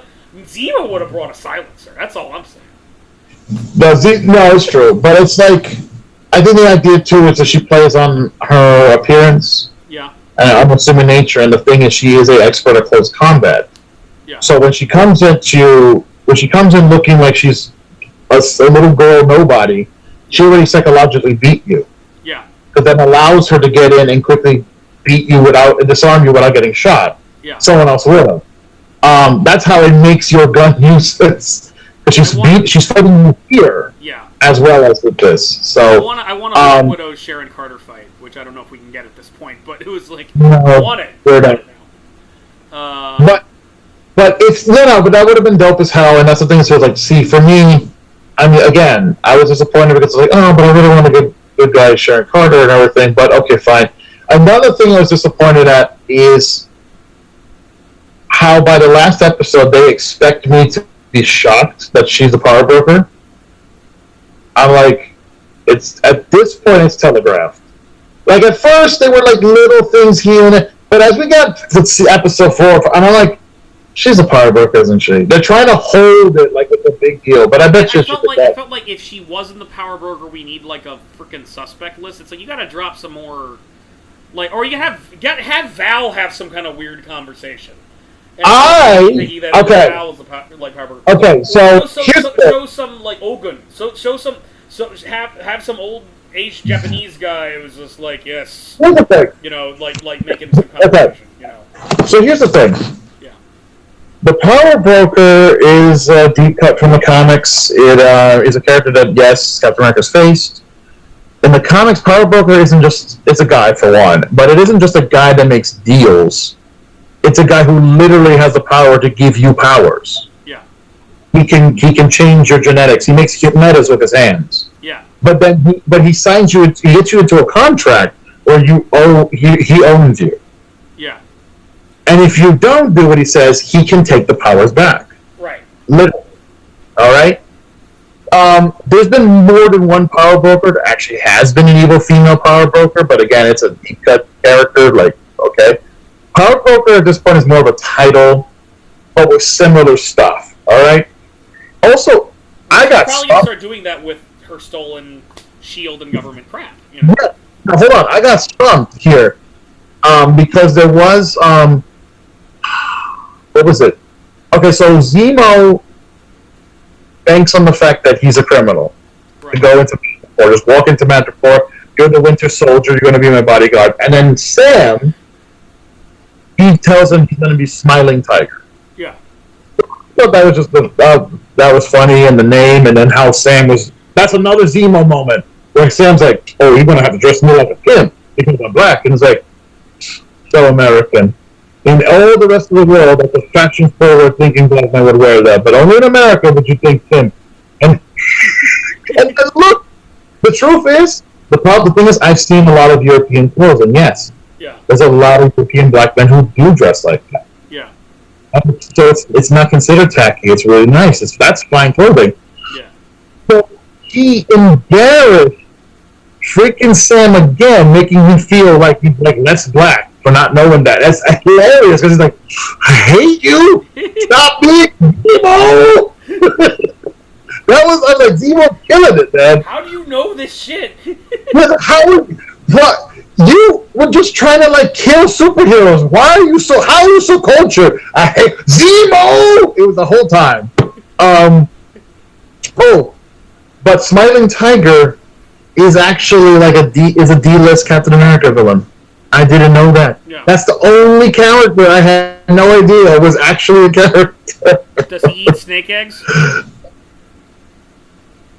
I saw the costume was terrible. He's just some guy in a costume that has like this weird smiling tiger mask, and he has claws. And again, it's a dime a dozen villain that's cat themed. That's all it is. Yeah. And it's like, but it was meant to be. It's a reference. It's like smiling tiger. And I think the character is black, so I'm not really sure. But it's not much. I mean, this is one of those characters that doesn't have.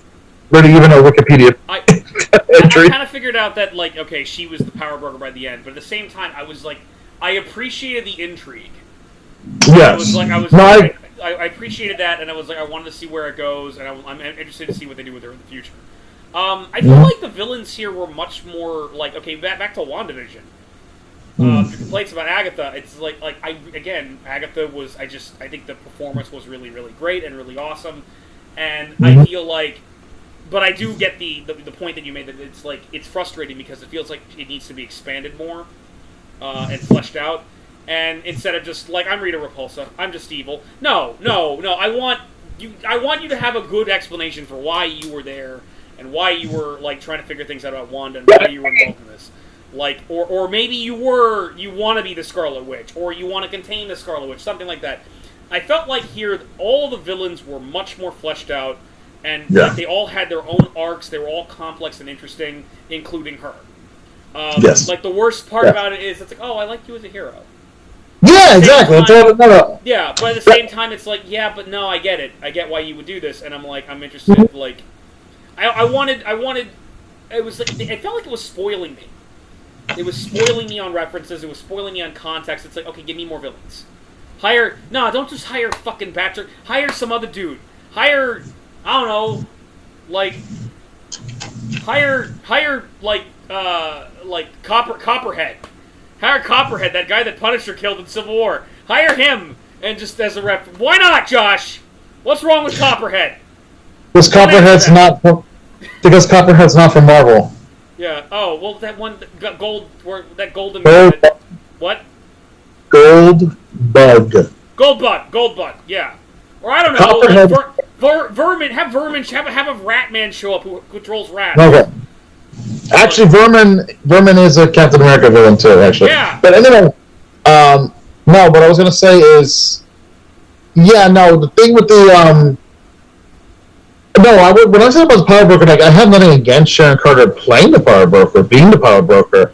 I just felt like we all kind of, I personally, I think a lot of the internet all kind of figured out you're the Power Broker way before episode 6. They needed some more. I feel like Madripoor needed some more shady characters that we got to. Yes, exactly. Selby. I wonder who the bad guy is. But for me, for example, I was hoping they were because it was no one else to point the finger at. I almost felt like they could have used her as a red herring. Yeah. Now in a way, it would have sucked if when you build all this up, and like I said, she's clearly a Power Broker, but then because it's too obvious, you switch it to like some random dude. Yeah, that would kind of suck. For me personally, I was holding on to this whole thing. I'm so stupid. I was holding on to this idea that General Ross was in this show. Yeah. I know he's in Black Widow, but I thought he was going to be in this too. So I actually was hoping he was the Power Broker. Yeah. That was going to be the connection between him and Sharon Carter. Yeah. And then again, because I was almost thinking that the concept of the Power Broker, while it's shady and it works for Madripoor and other places, could also be part of what funds the Dark Adventures or Thunderbolts or whatever later. But then I threw that out the window, and then I started thinking, because last minute we get freaking Valentina Contessa over here, and I'm thinking, is she the Power Broker? Yeah. Because what if Sharon Carter is the red herring? Because it's so obvious she's the Power Broker. Right. And if you want that twist, you kind of just, she's a Power Broker. But it wasn't just, like I said, if they were going to just say she's the Power Broker, just say it already. Say it back in episode 4. Yeah. You know? Whereas in episode 6... I feel like you could have an opportunity, like, to not just, like, to give more of a mystery to it, but also to, like, to have, like, to drop a few more minor villains that would be great. Like, again, it's Madripoor, so, like, maybe show Yukio, like, a different version of Yukio, like, that's more adult, and, like, is a straight thief and whatnot. You could have had Ogun, Wolverine's, they could have done like that. Added some of that too, but like I said, they always intended it for it to be her. Yeah. I'm saying that the way it's written makes me think that it was like when they wrote it, it was almost like it was supposed to be a shocker, but it's like it wasn't. I'm sorry. They might as well, instead of like the Power Broker is the law in Madripoor, it might have just been Sharon Carter is the law in Madripoor. Mm-hmm. It's like that was the one thing, because it was like, and it's also it's too on the nose. It's like, okay, someone just so happens to shoot Selby, and they just so happen to get the bounty, and then just someone happens to save them from the bounty hunters, and it just so happens to be Sharon, and at no point are they asked, who killed Selby? Which makes me suspect that Zemo knew the entire time it was her. He was like, oh, she's the power broker. Like, no, I'm sure he did. That's the thing, too. It's like, but that's how I felt when I was watching the show. I was Zemo going, oh, she's a power broker. Yeah. So again, it wasn't this. You look, I mean, like when what's his name, Bartrock walks in the room. You were the power broker. I'm like, where have you been? It's like that's the problem. I think against the croissants. I felt like that was supposed, like that whole line was meant to be a show surrogate for us. Right. But there was nobody watching the show going, she's the power broker. We knew. Where you been?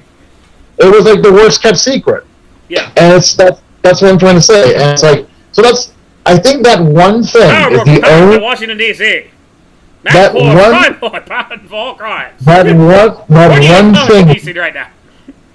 one thing is the only flaw for me of the whole show, but it's so minor that it doesn't do anything to ruin the show for me. Yeah, but outside of that, really, I kind of wanted. I did want like more. I wanted more Madripoor. Like just them riding into Madripoor, like some of the weird, soft sort of music they had playing was just like that was jam. No, I loved it, and it would have been nice to go back there for whatever reason, but I couldn't think of a good reason why. I'm trying to think of like people they could have like used the like context that it could have been references like down the line. Like maybe you could have like Lady Deathstrike and the Reavers like hanging out, or like Cheetah Clan, something like that. It's like okay, so you mentioned maybe just like hanging out somewhere. You mentioned Bushwhacker. You mentioned Yukio would have been cool. I like Yukio. Yeah. Because she has strong ties to Madripoor. But also, well, they can't do this now because they're using him. But there's a lot of other lesser-known villains. Bartrock actually was part of a group. Right. Like the Deadly Three or something, and it was him and some. It was another villain named. I'm serious, Machete. There is a Machete character who is, I believe, he's Hispanic, and this predates Robert Rodriguez. Okay, this predates Danny Trejo doing this movie. They could have had Danny Trejo just running a club somewhere. But it's funny because if you ever saw. If you ever saw Machete, the comic book character, it does look like a younger Danny Trejo with a really ridiculous costume, with this just like green costume and Buccaneer boots. Because every Captain America villain has Buccaneer boots. It's the same thing I can't do it. All these pair of boots. But there's another character named Zartan. I know you're thinking of something else, but there is a villain who carries blades like swords or whatever, and there's a purple mask with like this orange feather. And his name is Zartan. And then there's another character who I just found out though, but this villain is actually going to appear in Shang-Chi and the Ten Rings, and it's Razor Fist. I was thinking Razor Fist a minute ago, and earlier I was thinking they could have had references to the Mandarin. Razor Fist, like these types of villains. I mean, this is literally a who's who of characters. Also, I think Kevin should do is Kevin. I think you're doing a great job. Kevin Feige doing a great job. But maybe go watch those older shows and give them a fucking chance and reference them. Like what's the Kingpin doing? Like in the previous Daredevil show that's apparently not canon anymore. Sure it is. Kevin, sure. Okay. I'm waiting. I'm waiting to see what happens. With any of that stuff, I personally you could have him in Madripoor. I think that'd be too obvious if he was the power broker. Yeah, but I feel like you should actually have Zemo I think Zemo should just look at him like, really? The East Coast wasn't good enough for you. Had to take over Madripoor. What would have been awesome? It would actually have been amazing. And a hell of a twist because a lot of people, again, we all believe that according to Kevin, this stuff's not canon or whatever. And so, if the characters come back, which they will, the characters used in those Netflix shows, that they'll be repositioned in different places. Yeah. And stuff. will get their first MCU appearance in a different way. But it would have been a hell of a thing to be like, I'm sorry, a lot of people know the show and would have been like, holy shit, Wilson Fisk is in the show? And he's the power broker? You don't have to even say Kingpin. You're gonna just say if that was in there, that would have blown people's minds. Yeah. I think then there would have been the only thing he needs to retcon is like Iron Fist and like Inhumans. Keep everything else. Keep Defenders too, even though Iron Fist is in it. Just like here's the worst part about Iron Fist was he appears in the second season of Luke Cage, right? And they kind of they found that they basically did their episode or two with the team up that we all want to see, the Iron Fist and Luke Cage team up, and it was so good. Yeah. Because I don't have anything against the actor who plays Iron Fist. It's the writing of the show that sucked. Yeah. It's the storyline. It was disappointing as hell. And it's like, but the guy who plays him is fine. Yeah. And I'm willing to even bring him back to play the role if he doesn't mind. But yeah, the show, it would be nice if the show was changed. I appreciate him getting involved. I appreciate like everything he's done so far. All this stuff is really, really good, but I'm really like, part of the reason people love this is because of those shows. Part of the reason people love this is because of Daredevil and Jessica Jones and Agents of S.H.I.E.L.D. It's part of what brought people to the party. You spend a lot of effort and money building this stuff up. Don't just throw it out the window because you're writing it now. I just like. Yeah, we went down this road with Star Wars. It did not go well. Like, keep the stuff that people like canon. Just do it. Just shut up. Just shut up and do it.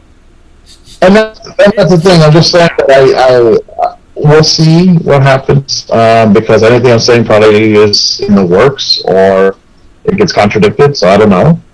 I mean, I'm still holding hope that Daredevil is actually appearing in the next Spider-Man film. Yeah. Because they claim he is. The thing is, it's like I trust Kevin where I don't really trust JJ. And that's not. I'm not even never let me down. JJ has. Well, yeah, but that's because there's a huge difference. I've said this over several times now. Kevin's not obsessed with mystery boxes. Kevin, it isn't. Who gives a shit about it? It's not. Dude, I could make mystery boxes and make it work. That's not the point. The point is, Kevin Feige is a fan. Right. He cares about these fictional characters and wants each and every one of them to have their moment to shine. Right.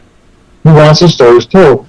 JJ doesn't. JJ just sees them as some toys and stuff, and he's going to use his imagination to play with whatever he wants. Yeah. It's a difference between. He makes good stuff with it, but other times. Yeah, but there's a difference between a fan who's doing it for themselves as a fan instead of a fan who's doing it for all other fans. Right. That makes any sense. That's the difference. In other words, it's like, imagine when you're kids. There's a difference between a kid who actually wants to include you in playing their game, their imaginary game, and share the toys and everything, and the other one is saying, no, these are my toys. I'm playing with them.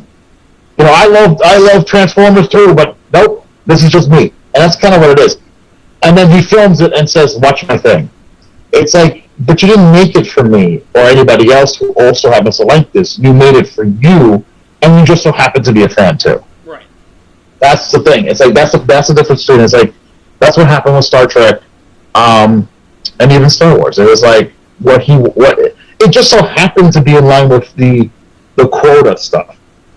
You know, because Disney was like, oh, we don't, those prequels were super bad, and we don't like the bad press. So give people something that makes them feel nostalgia, and that's it. Because JJ was feeling nostalgic. And then, like, hey, let's just throw this movie, this $1 billion franchise to this guy who made Brick and Looper. Let's just do that. Let's do that. Nothing bad could happen. Nothing bad could possibly happen. Yes. It's not like it'll ruin a. It's not like it would be a bad movie and possibly create an unbelievably toxic political landscape for the next God knows how many years. Well, I see Josh, and it annoys the fuck out of me. I argue that was always there. Yeah. that landscape was going to use something anyway. It didn't matter. But they got all uppity. All uppity. They got no. The problem is that they got Star Wars. Dragged me in, and I don't like it. because you got suckered. Oh. And you don't like being suckered. No, I don't. That's what it is. No, and I mean, nor should you. But that's the thing is, you got suckered. It didn't matter that other people were sucked into racism. I don't like that, Josh. Well, hopefully you learn better. You can one day at a time. You can see one day at a time. All right, this has gone on epically long. I gotta go walk up to John Boyega and apologize. Hey man, I thought you were okay. I didn't like the second movie you were in. I didn't really watch the third one, but you're okay. Oh, I still haven't seen Pacific Rim 2 yet. And he'll be he's okay. All right, okay. Dude, he's already ripped into Star Wars. What are you talking about? Yeah.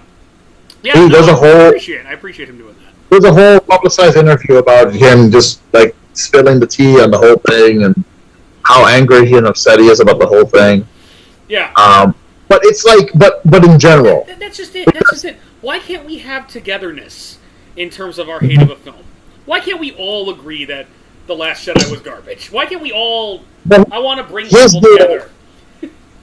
His deal, of course, was about everything. It was about how much shit people gave him for being a black stormtrooper to begin with. Yeah.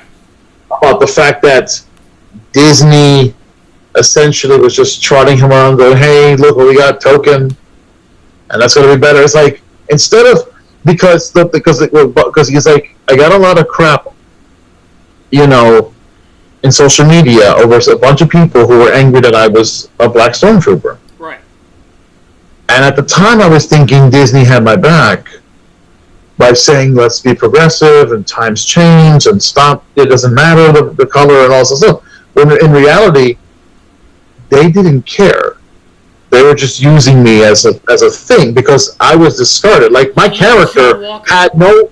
Hold on. My character had no point past a certain whatever. Yeah, and that's what I think one of the biggest problems for me about The Last Jedi is, like, I actually really liked all the new people.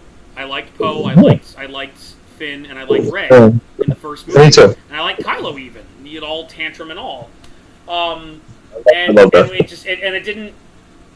It doesn't mean anything. They didn't do anything with them. They didn't grow or expand them. And for me, it's this weird sort of continuity headcanon game where it's just like, to me, nothing is past her handing the lightsaber over to Luke. It's just like, and then they went on some better adventure, which we'll never see, because that other shit didn't happen. It's like, it's depressing because it's just like well, it's kind of like, again, like, I remember, like what's been totally ruined for me is, like, the first Resident Evil movie, because it's like, I thought it was alright at the time, but after too many Alice adventures and no respect to the actual games, it's like, no, fuck you, just eat a dick. Alright. I can't deal with it. No, but this has been fun. Yeah. Really enjoyed the time. I hope everyone else has enjoyed the time we spent talking about this. But we need to save something for the next time. See you next week. Mike, I don't know. We talked about Pet Sematary. We're done. You want to talk about Guns Akimbo next week? I will talk about Guns Akimbo. I try not to hype the movie up too much. It's fun, but I don't think it's the best thing ever. We just keep talking about it. I do want to talk about it, though, briefly. I do want to talk about... maybe we'll talk about the trailer to Shang-Chi. There's not much to talk about on that one, though. When's Loki coming out? Okay, so the next big thing from Marvel is the month of July, because Black Widow comes out in July, finally. Yeah. And so does Loki. Yeah. Now, I cannot remember the exact date, like July what, but I know it's in July, is Loki. I mean, right now we got as a teaser trailer. If you haven't seen that, go see that. That's great. If for nothing else, just to see, Loki talk to Owen Wilson. Yeah. God, Loki, you just start too much trouble. Well, why? Why you gotta steal Tesseract, Loki? Why? I mean, come on, man. Really? I'm Owen Wilson. Wow. That's all. They're having this inside the youth center in Zoolander, but he just shrunk them down with his powers. Yeah. But not much is being revealed too much about that show, but I do look forward to it. It's going to be, I know it's time traveling and dimension hopping shenanigans and Loki being Loki. Yeah, one thing I did see in the episode. Oh, that's right, because you don't know anything. I don't know. So another show that was in the works for Disney Plus is an animated show titled What If? Ooh, yes. Now, in What If, they have announced, because I think the first season's only going to be 10 episodes, and then the next one's another 10 or something, but they're essentially going to make each episode is a representation of each movie in the Marvel Cinematic Universe. Right. So one for Captain America, Iron Man, Guardians, that kind of thing. Yeah. I do not know which episode is which, but I do know there is an episode that involves a zombie Captain America. Nice. And in the trailers, you see Winter Soldier Bucky with the long hair fighting him like on a train or something. Yeah. And so I think that, that's going to be our foray into the Marvel Zombies. Zombies, nice. Now this is animated, but all the major characters are being voiced by their actors respectively. Like, so, if Steve Rogers is there, it's going to be Chris Evans. Peggy Carter, still voiced by Haley Atwell. Mm-hmm. Sam Jackson's Nick Fury, that kind of thing. And I do believe this may be one of the last times we have Chadwick Boseman as Black Panther. Yeah. I do believe he probably recorded his role before he passed. Yeah. The one I do know about him, though, is that it's supposed to be a what if T'Challa is actually Star-Lord. What if T'Challa was Star-Lord? Yeah, so that his dad was not T'Chaka, but Ego. Yeah. So when Yondu goes to pick up Ego's son, he goes to Wakanda and picks him up. And so when we see Star-Lord is wearing like this, it's more like, the colors are like purple, mixed with the vibranium color mixed in with the Star-Lord jacket and stuff. Nice. And he touches the thing and the helmet comes off and it's T'Challa. I was like, okay. Panther I mean, one of the major differences there is the fact that Gamora would totally do him the minute she sees it. That's my personal. How? Hi. Because T'Challa's way smoother than Peter Quill. I mean, that's the thing. It's like, so I could imagine totally getting her without any struggle. Yes.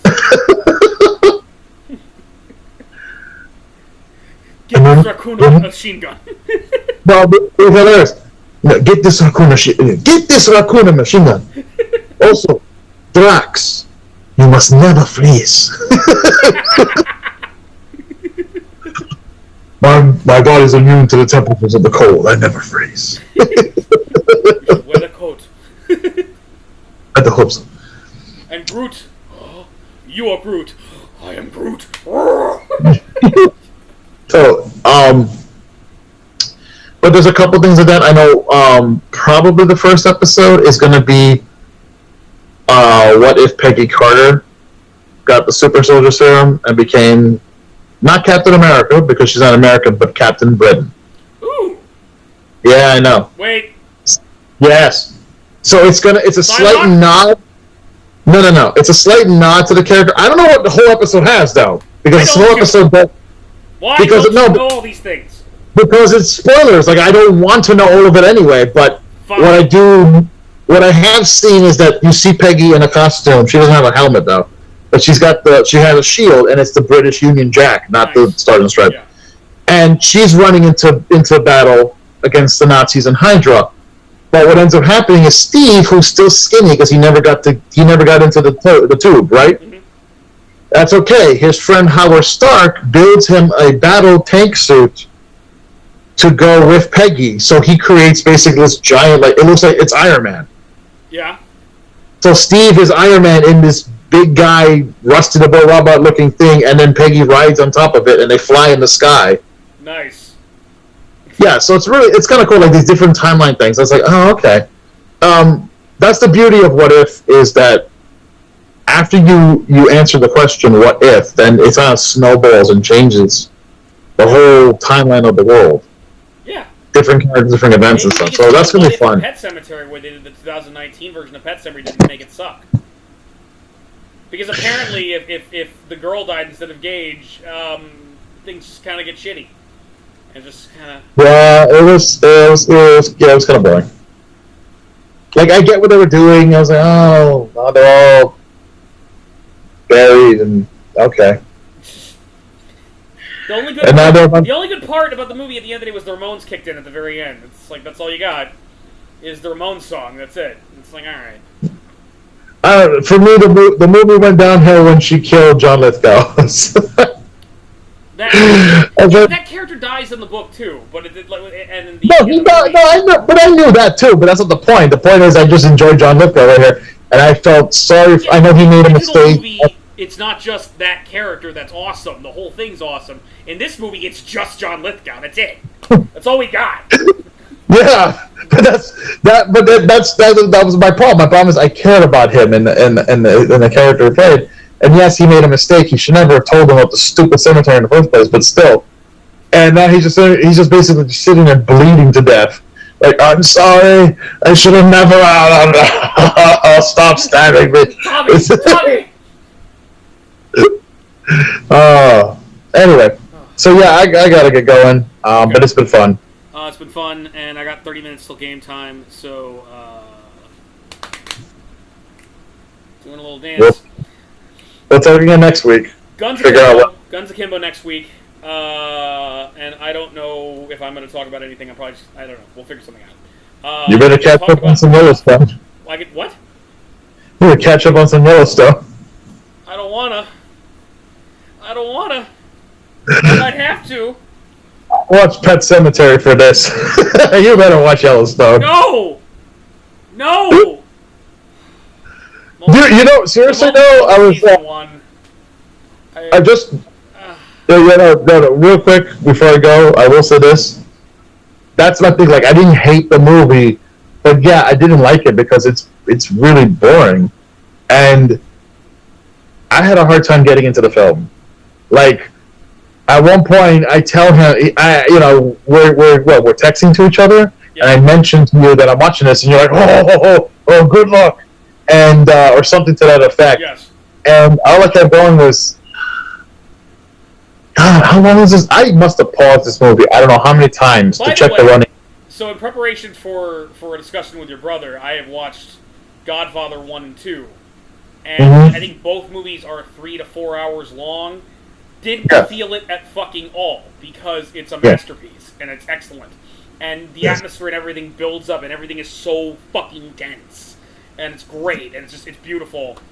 And Pet Sematary 2019 is like not even that, maybe an hour and a half, but no, it feels like forever. This is what happens. Yeah, that's a whole every microsecond.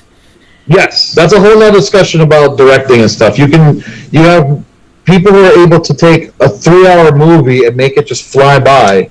Yeah.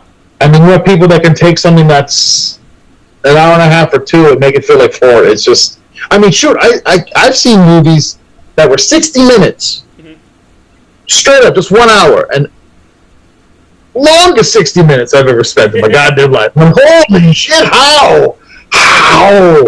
Yeah, don't worry about it. Anyway. But, okay, so Guns Akimbo, we need to talk about. Maybe Yellowstone for me. I don't know. We'll see what's going on. We need to talk. We'll figure it out. We'll talk about some stuff. I'll go watch some stuff. A laundry list of things to discuss. Your brother listened to something called Gojira, and he says it sounds like whale. It sounds like whales dying or something like that. And he was like, he did a little album review on Facebook on it. It was like the worst thing ever. And I'm like, I'll give it a listen. Okay. It might be Yellowstone for me. I kind of want to talk about Pirates of Darkwater, honestly. Remember Pirates of Darkwater? I remember as a kid. I haven't seen it in years, however. Because I've been rewatching it, I've been collecting it, and it's just like, and something I didn't realize is like the guy that plays Ren. It's George Newbern. It's Superman. Yes. And it's wow. Yeah, Superman. And just like, and I'm just like watching it again. It's like, man, this is like pre-Batman the Animated Series. It's pre-X-Men, and it's so good. It's like just the writing, and it never finished. It was a really good show for Hanna-Barbera. I think it's one of the upsides to HBO Max because I think it's on there. Yeah. They have their, and I'm like, damn it. Ren and Tula forever, man. It's like it. Oh, you had like Tim Curry as Conk. Yes. No. It was a good show. I had toys, but I didn't. But I never saw. At least I don't think I saw the end. I don't know because the show got canceled. I don't even know what the end really was, and it's a shame. They're still out there somewhere and we're looking for the damn treasures. They're still looking. That's a show that needs to be resurrected. Yes. Either, and I don't care if they reboot it. The thing is, the idea of it needs to exist again to some way. Even if they change the looks and stuff, it doesn't matter. I think it needs to come back. That would be so dope. Yeah, because it was a very good show, and it's just like, yeah, there's whenever something else that doesn't finish, I always imagine like they're still out there somewhere. They're still out there looking for the treasures. Yeah, I don't know. I'll think of something else over the next week. I like to shoot for something that we both watch or whatever, but chances are that's not going to happen all the time. We can watch Space Mutiny. We can watch Prince of Space. Mr. Science Theater 3000. I can torture you with that. I don't know. I'll see what I can find that I'm interested in talking about. Yeah. You know what? Actually, it's funny because there are two shows I kind of want to talk about, but you haven't seen them, so what else? Like, I would love to talk about The Boys. I need to watch The Boys. And this one is more from a pure show standpoint because it's a comic book, but I have never read the comic. Yeah. Well, I know about it. Speaking of Garth Ennis, it's like there's been more seasons of Preacher, which I'm not caught up on. I did not see the last season of Preacher, and I need to. Yeah, that's the thing. But that would be great if we could both individually catch up on that show. That would be great to talk about. Preacher and The Boys. Okay. The Boys, yeah. That sounds good. Okay. All right. I got 25 minutes till I have to. Like, I hope. I have deep plans for Davis's character, and Alex is playing an interesting character. He's playing an undead champion. It's a revenant. The way Buffy revenants work is that they're like it's a dead body, but like the soul of a different person running around in it. So if I kill his character off, he can just jump into the body of a nearby dead person. So like I'm kind of excited about that. But right now he's just sitting in there. Like in the library with Giles, researching the monster, which isn't a demon. But he's like, I guess I'll just keep researching. It's like, God damn it, Alex, leave the fucking library, do something else. So you could join in on that. Because by that case, you're clearly exhilarated to join in. It's late, and I got things to do. Seriously, I enjoyed this though, but we gotta go. Okay. Thank you so much. Starkiller Josh signing out. Yeah, this is Pirate Radio. We'll catch us later next week. Talk about stuff. Josh, I'll catch you later. Take it easy, bro. Heading out. Yeah.